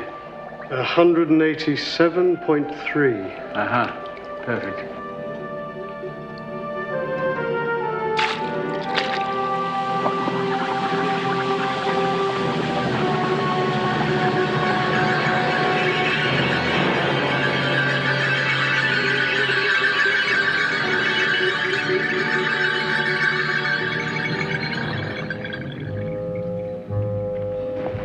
Protect your eyes, says Intem. Now.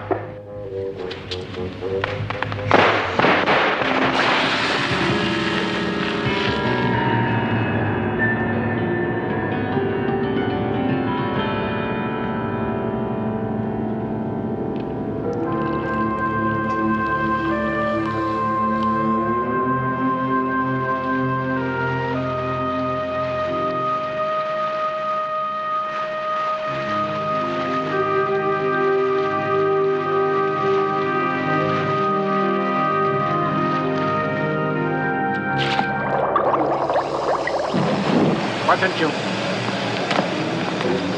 Agatha! No! Out! Get him out. Go on. Get out of here.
What do you think of her? Or needn't I ask?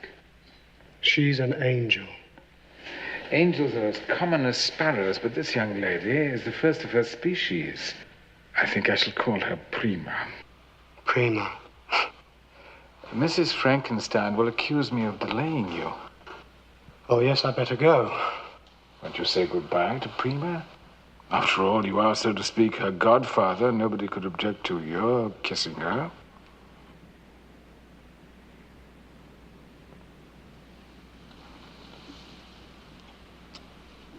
Goodbye, Prima. What are your plans? Uncertain at present.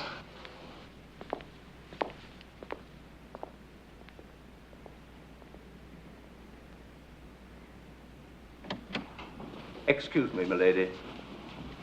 The carriage is just coming up the drive, milady. Goodness, the children. Aren't they very early?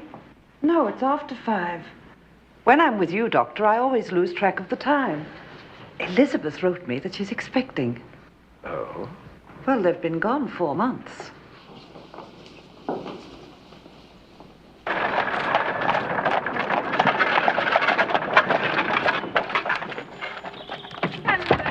Oh, my dear children. Welcome home. Elizabeth, how are you feeling? Never better, Mama. And you? Well, thank you. Victor, I have a surprise for you. Since you've been away, we've become acquainted with the most charming and cultured man, and he's a colleague of yours. Victor, you've grown a beard. You never noticed it. Doesn't you think it looks well on him, Elizabeth?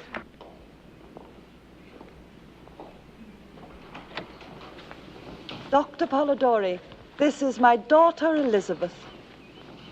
I'm delighted to make your acquaintance at long last. Bless my soul, you're here. I've just been showing Miss Prima the garden. May I present my ward, Prima, Mrs. Frankenstein. How do you do? She's been longing to meet you. I've told her to make you her ideal, to copy everything you do. That's a terrible responsibility. I hope I can live up to it. Oh, my earring. It must have come off in the carriage. Miss Prima is a very observant young lady. I needn't introduce you to Dr. Frankenstein. He knows you intimately. Well, he should. I've certainly talked enough about her, haven't I? Although I'm only her guardian, I'm worse than any proud parent.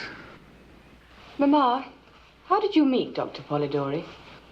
Oh, in the usual way. He came to call, explained that he was a friend of Victor's. You know, I had the most dreadful headache that day, and you know, he made it go away. He just said, "You are feeling better." And then he looked at me. Have you noticed his eyes? I mean, what do you actually know about him? Well, after all, he is dear Victor's friend. Surely that's enough. What's enough? Mamma has invited Prima to stay with us. Well, you see, Dr. Polidori is giving a ball right here for Prima to introduce her to all the elite society. But why is he leaving her here? Dr. Polidori is traveling to London for a week of shopping and to issue personal invitations. It was outrageous of him involving you in this. I mean, the responsibility. Her health is so delicate. All the more reason for her to be near a doctor. Dr. Polidori has such confidence in you, Victor. Damn him.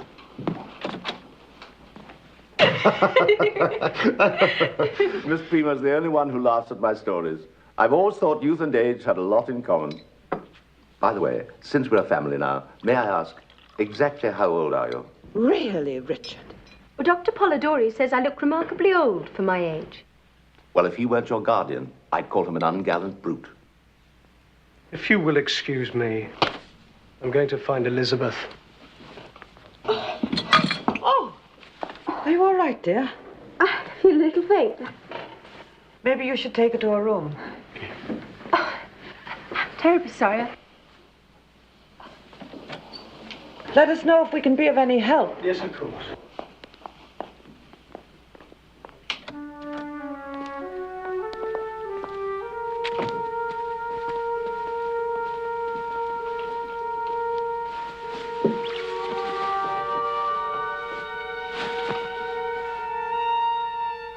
You saw that lady faint at the concert last night. An excellent imitation. Why did you do it?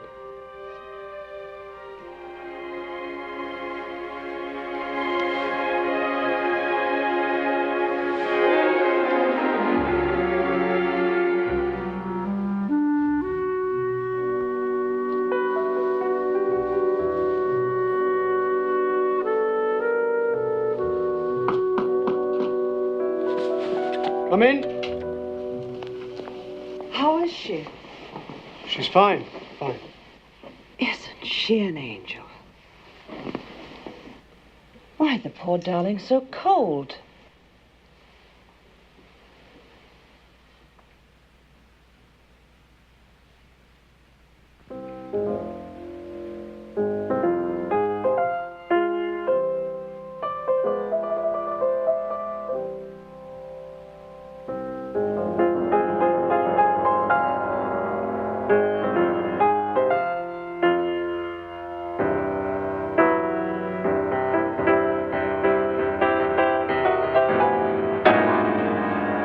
Startled me. May I? Yes, yes, please do.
of little kitty.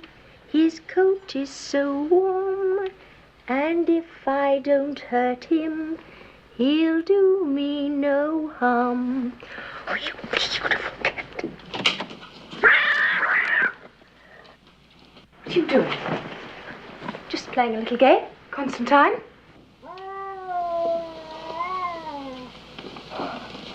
Cute? It's my gown for the ball. Yours is ready too. Mamma wants you to come and try it on.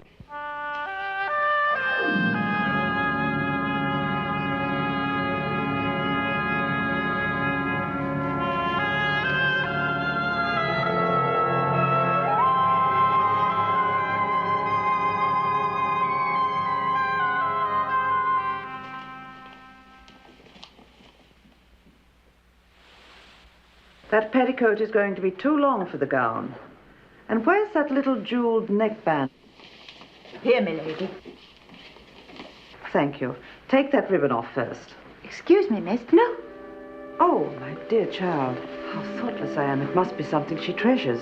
Dr. Polidori gave it to her, no doubt. That hemline should be raised in the front, half an inch perhaps. Milady's quite right.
Please let her go away! Elizabeth, be quiet. You'll wake everybody. I don't care who she is or what she is. Please let her leave this house. Elizabeth, listen! Get her out of this house!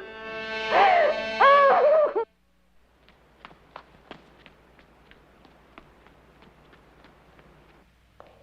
Polidori! Now, you listen to me, Polidori. This place has served its purpose. What's the matter, dear colleague? You seem upset. You think you've got us all in your power. You have incriminated us. But I warn you, Polidori, I no longer care what happens to me. I am going to stop you.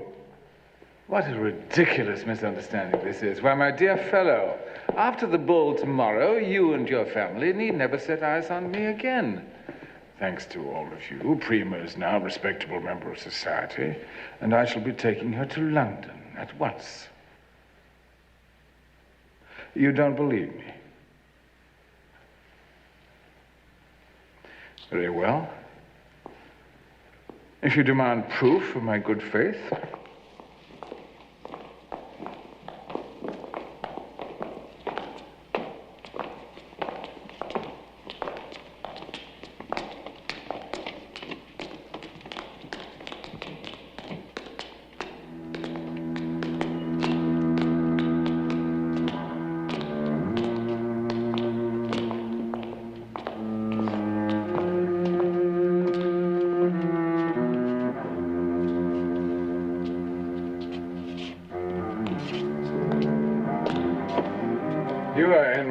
as you call it, only so long as I have him. You've kept your part of the bargain admirably. Now I'm ready to keep mine.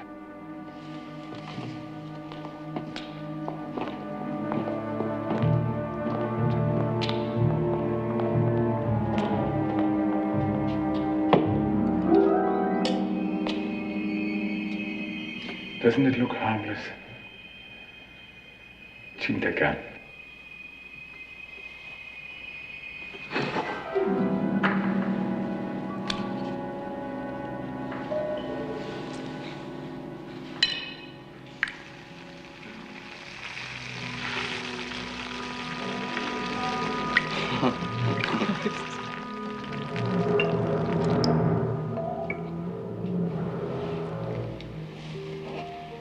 My dear colleague, you do want to be rid of him, don't you? He'd hardly fit in with your future plans, would he? Came out. He's been rather temperamental ever since Prima left.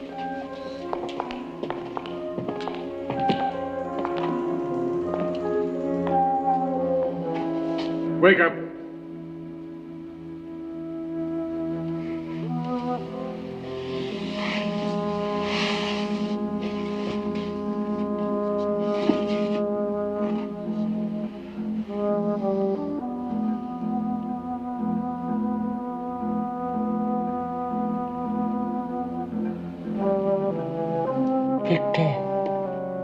Yes, Victor's here. So all your troubles are over. Take Victor's arm.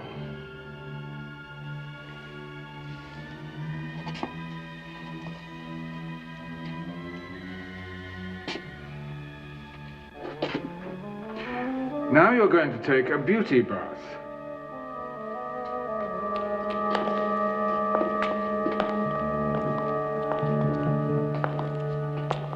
Prima bathed in one like that.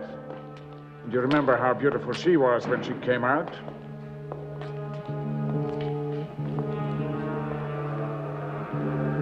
One never knows how much he understands. You've neglected his speech and disappointed in you.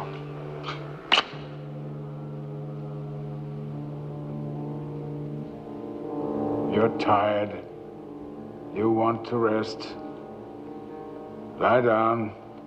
There.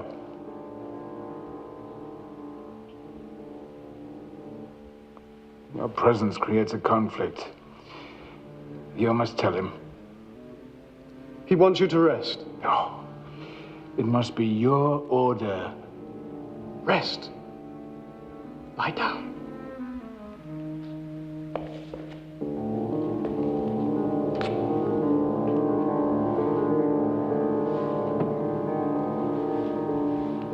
Tell him to go into a deep sleep. Tell him not to wake. You are to go into a deep sleep. You are not to wake.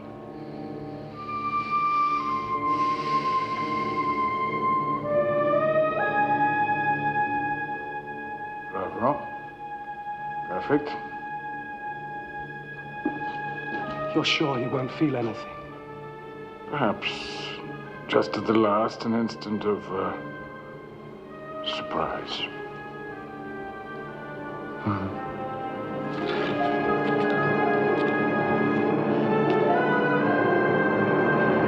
Wake up!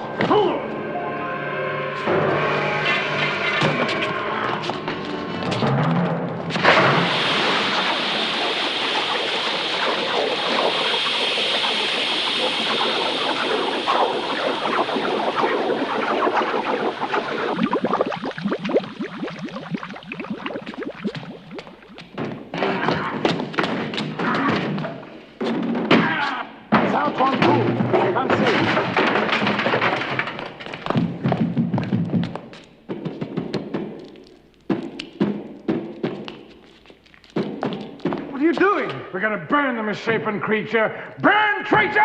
Burn Henry Clerval! You want to get rid of him just as much as I do, you hypocrite! Out of here!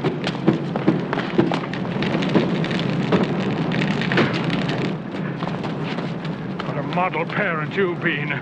You loved your creature so long as it was pretty, but when it lost its looks, huh? That was another matter. So much for your dainty conscience.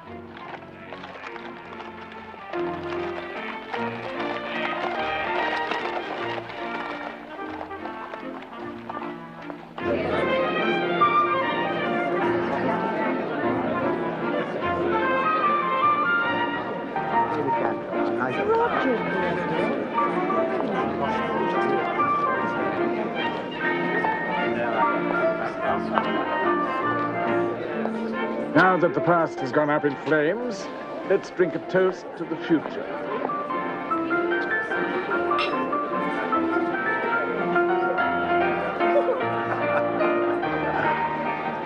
And what different futures yours and mine.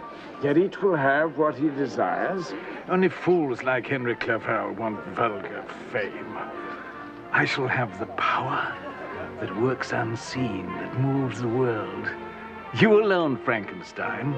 When you read in your newspaper that a monarch has been deposed or that two nations are at war with each other, well, say to yourself, that's the hand of Polidori. That's the man who once called me colleague. Long live Polidori the Invisible. May his plots thicken.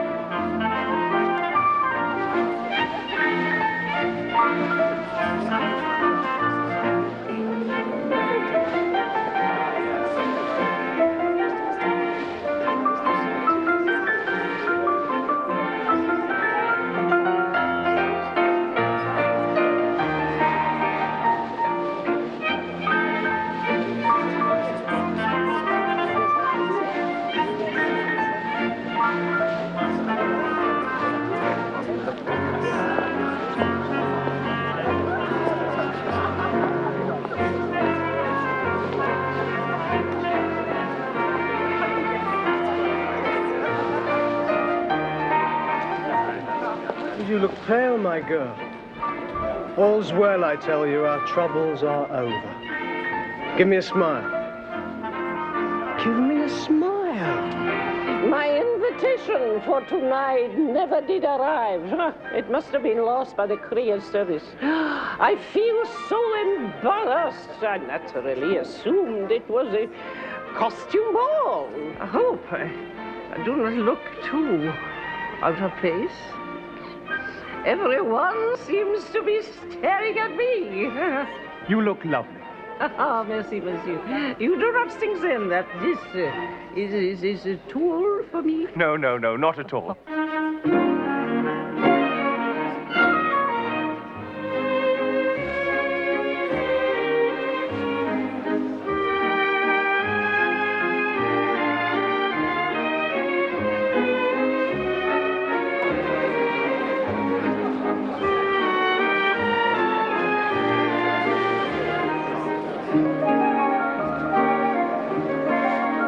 Look, Prima, your master, Polidori, the puppet master.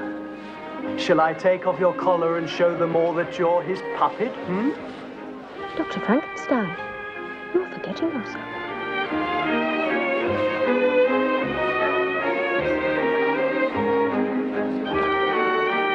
Excuse me, may I have this dance?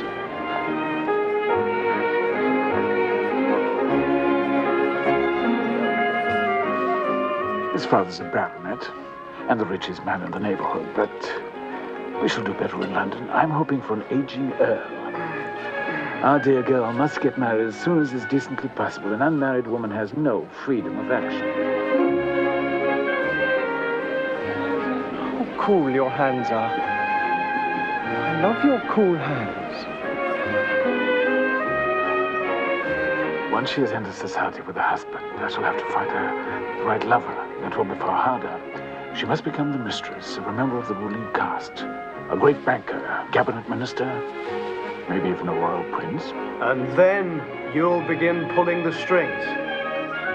Then I shall proceed to make her the most famous woman in Europe, the instrument of my power.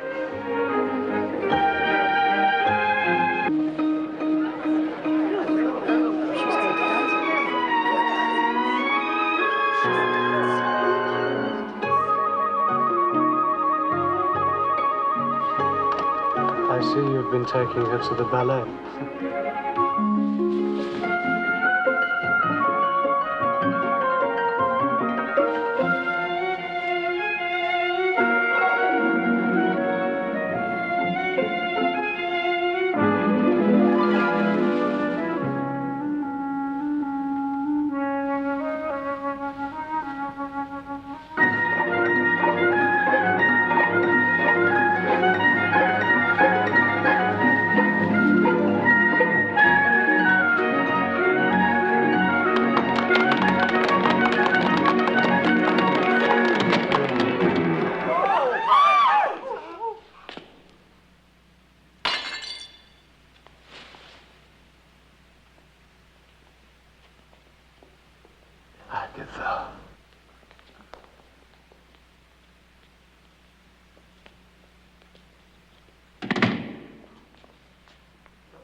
Beautiful, Victor.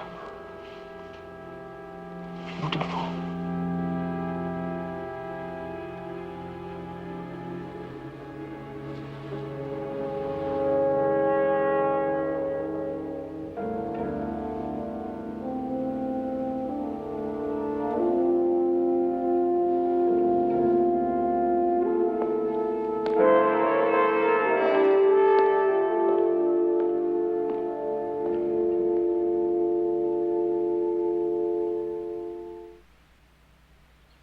As a result of last night, sir, 3 people are dead and 10 more seriously injured.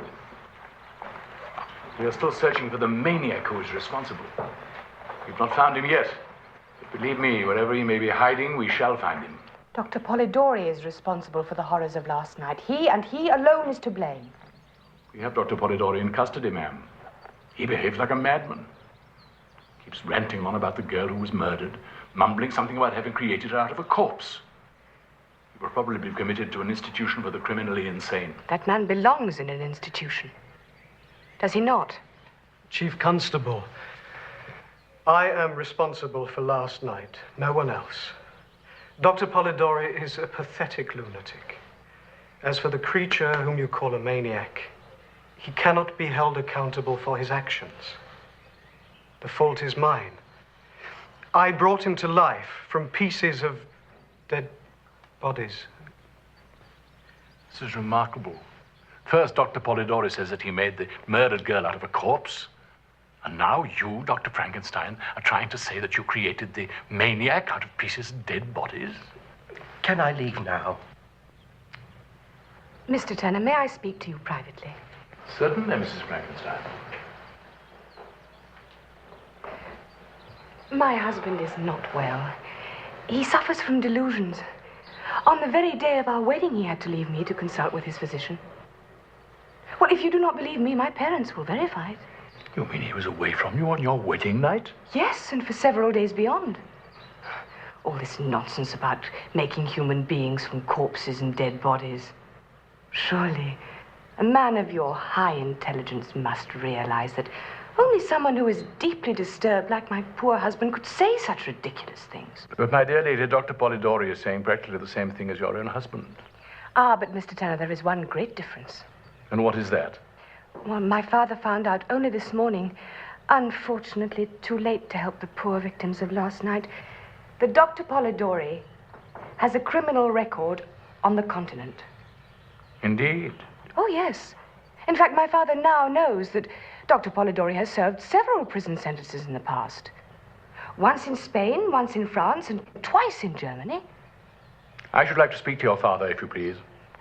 My father has only now gone to sleep. He's been up all night. Surely you don't want to wake him. Well, After all, Mr. Turner, I think you should show some consideration for my father. He was responsible for your appointment as chief constable of the county. Of course, I would not dream of disturbing Lord Fanshawe's rest. Naturally, I believe everything that you have told me, Mrs. Frankenstein. The sooner you and your husband get away from this nightmare, the better for you both. Or, should I say, for all three of you. Thank you, Mr. Turner. My father will appreciate your help to us. Goodbye, Mrs. Frankenstein.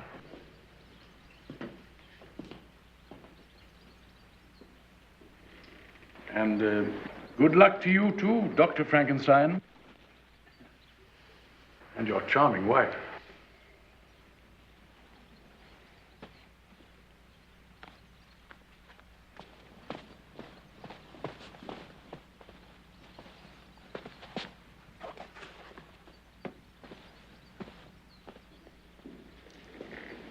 Victor. Victor, please. I can't have the baby here after all this. Please pull yourself together. The ship leaves in a few hours. The ship? What ship? The ship my father's hired to take us to America. I won't have our baby here.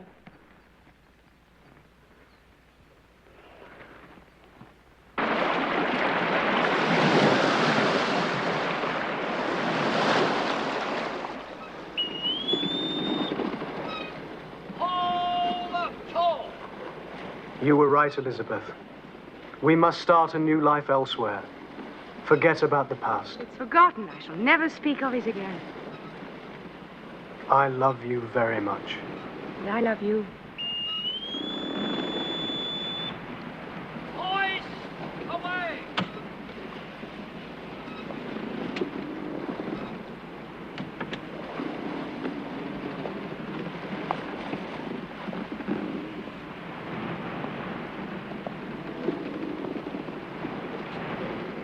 Good evening, my children.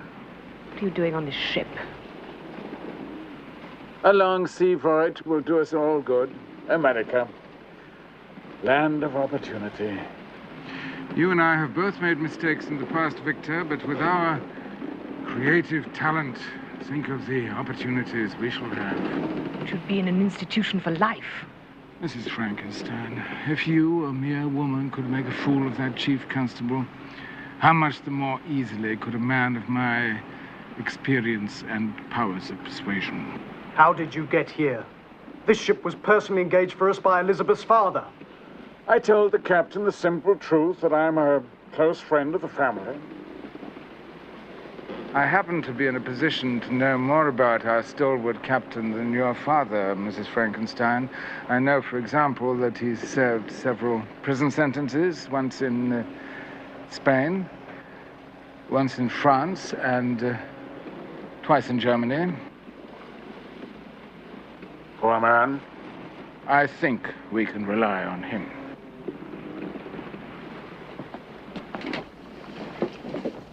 I was right. I knew it. Right about what? I've had a feeling someone's been following us ever since we left home.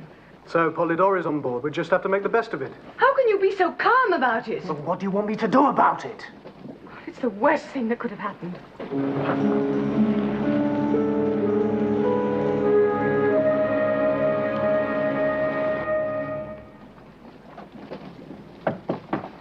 Come in. What do you want? I have a lot to discuss with Victor. You made it very cozy in here. We shouldn't drink too much of that. Victor? The captain has some superb brandy. I'll get him to send you some down. Polidori, your presence here disturbs my wife and me. We shall expect to see as little of you as possible during this entire voyage. Now, good night, sir. I was only going to say that we shouldn't waste too much time in New York. When we arrive, we should proceed directly to Philadelphia, where they've been doing some interesting chemical experimentation, which we might be able to use. Bishop. Bishop.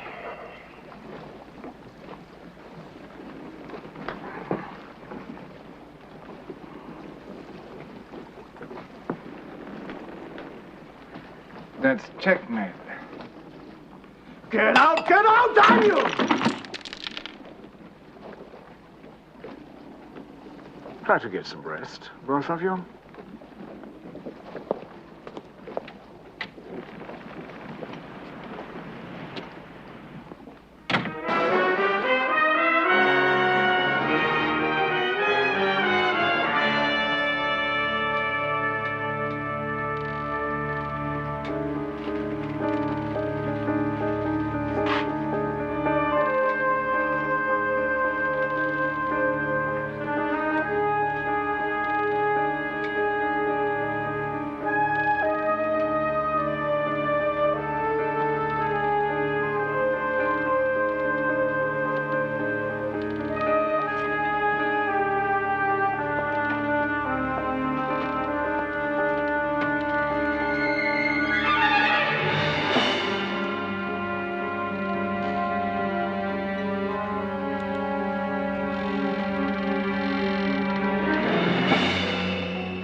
You're drunk, Victor. Perhaps you should go to bed. I'm not drunk and I don't want to go to bed. Victor, I know Polidori's presence on this ship has disturbed you, but we mustn't let him come between us. Can't you stop talking about him?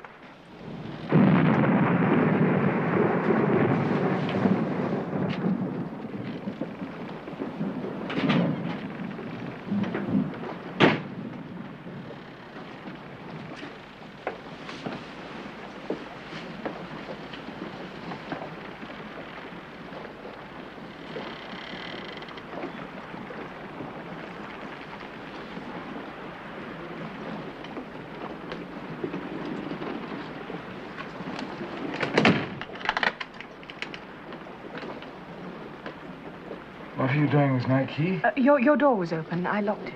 That was unnecessary. My few valuables are in the captain's safe. My husband and I have just had an unpleasant scene. It was because of you. Your husband has been drinking too much. Dr. Polidori, when we leave this ship, will we be free of you? You're very unkind. Will you make any more claims on us? How could I make claims on you? I, poor, feeble old man? It's my genius that claims Victor. It claims his mind, it claims his life. Your husband is a totally dedicated man. He worked for you against his will. He did it only to protect me. Is that what he tells you? You should have seen the passion in his eyes when my Prima was created, and he'd do the same thing again if I said the word. That passion of his is stronger, far stronger, than his love for you. Only as long as you were here to corrupt him. I wasn't the first. Have you forgotten Henry Clerval? Mrs. Frankenstein, please open the door. I want to climb under the covers and avoid the storm, which is rapidly becoming worse, and tell my Chinese boy to come down. I shall need him. Have you nothing else to say to me? What else could I say? This situation is not nearly so tragic as you make out. Besides, you have no other choice.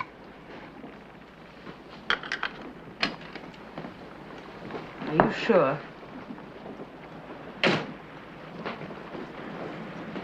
My servant is up on deck. Tell him to hurry. Can you hear me, Mrs. Frankenstein?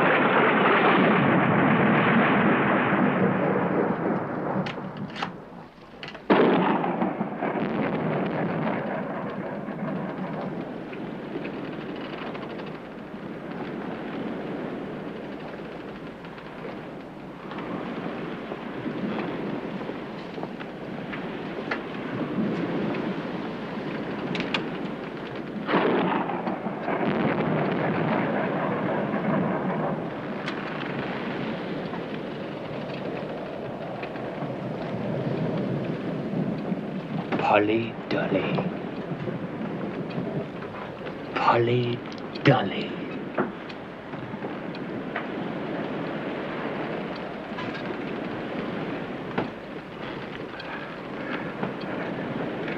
You decided to join us.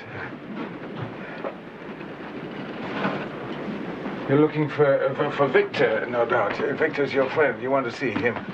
I'll take him. Victor! Victor! Quick! What was that? Your creature's in here with me. He's come on board with us. Huh? No. Victor! This is our chance. It's in there. With him. What? No, wait!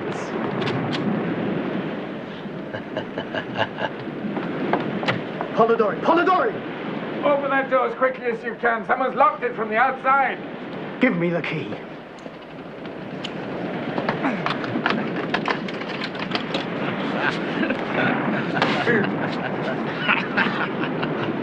Victor!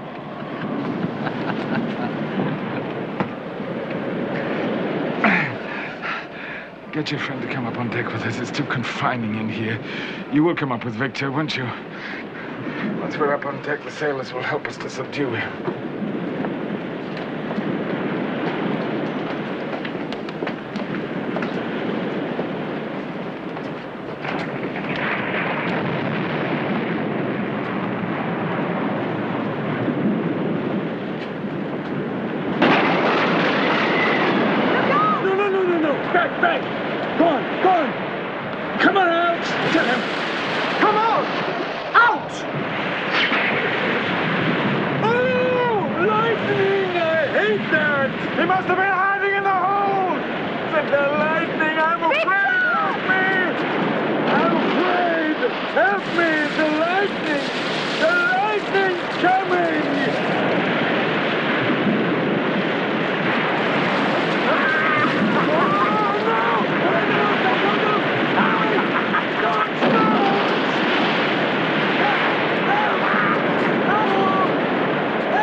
kill them all, one by one.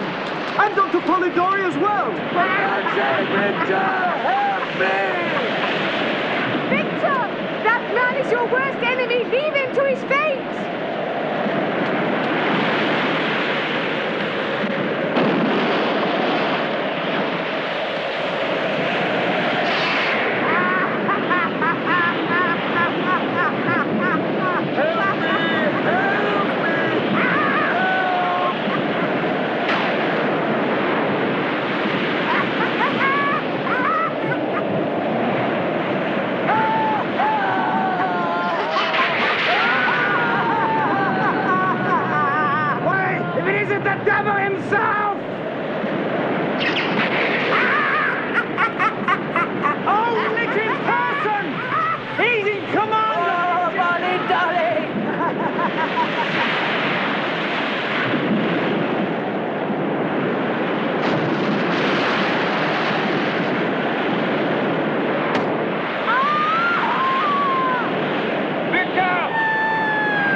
If we all rush him together, how can he possibly stand up to us?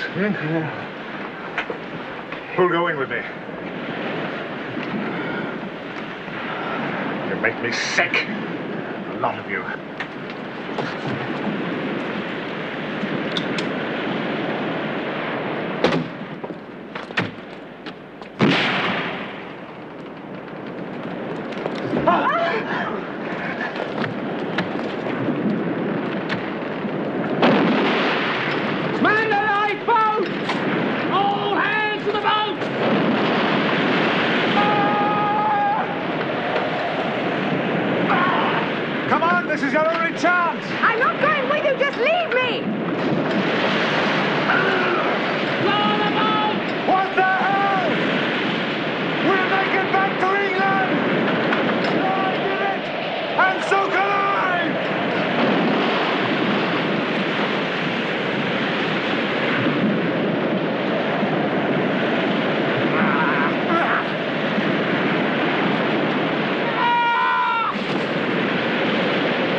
What more do you want of him? Victor made me. God has forgiven him for that sin. He has a child now. Our child. Child? What have you to do with life, you thing of death? Do you still assume the authority of the Almighty, Miss Fanshawe? Poor Brasolis Astera.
Elizabeth?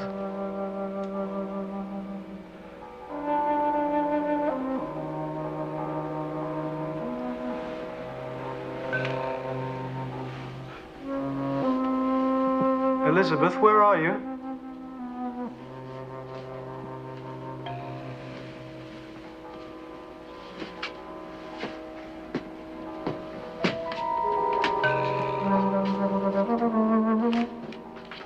Elizabeth?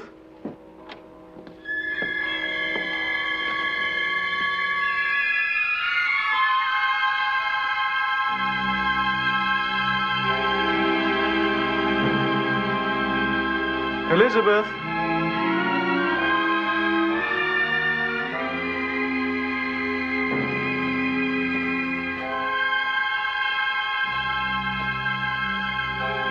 Elizabeth?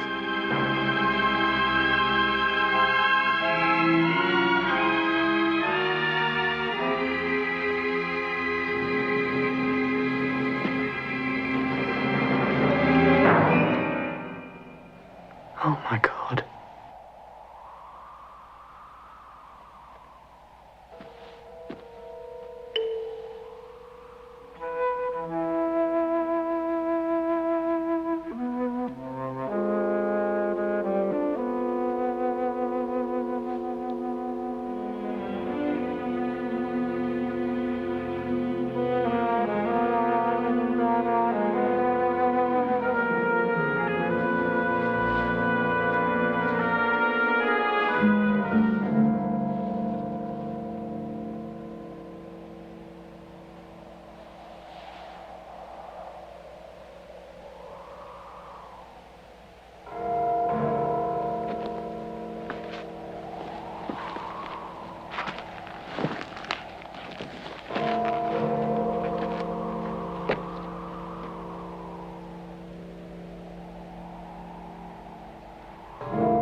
you satisfied now?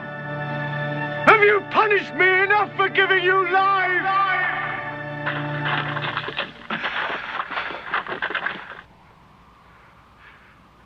I've wronged you, I know. I disowned you. I wanted to destroy you. How can I blame you for anything that you've done? Poor creature. You're as weary of life as I am. If only I could rid mankind of us both. I'm a weak human. I can't stay long in this terrible place. But your iron body will keep you alive against your will. You'll be all alone here. That would be too cruel. Forgive me. Please forgive me. Forgive me!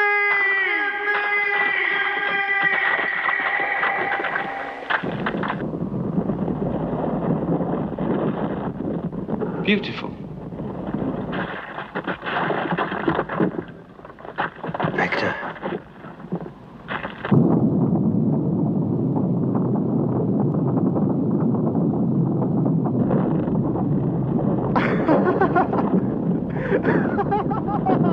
Victor.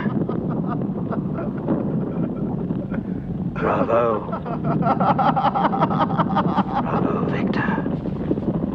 Rest.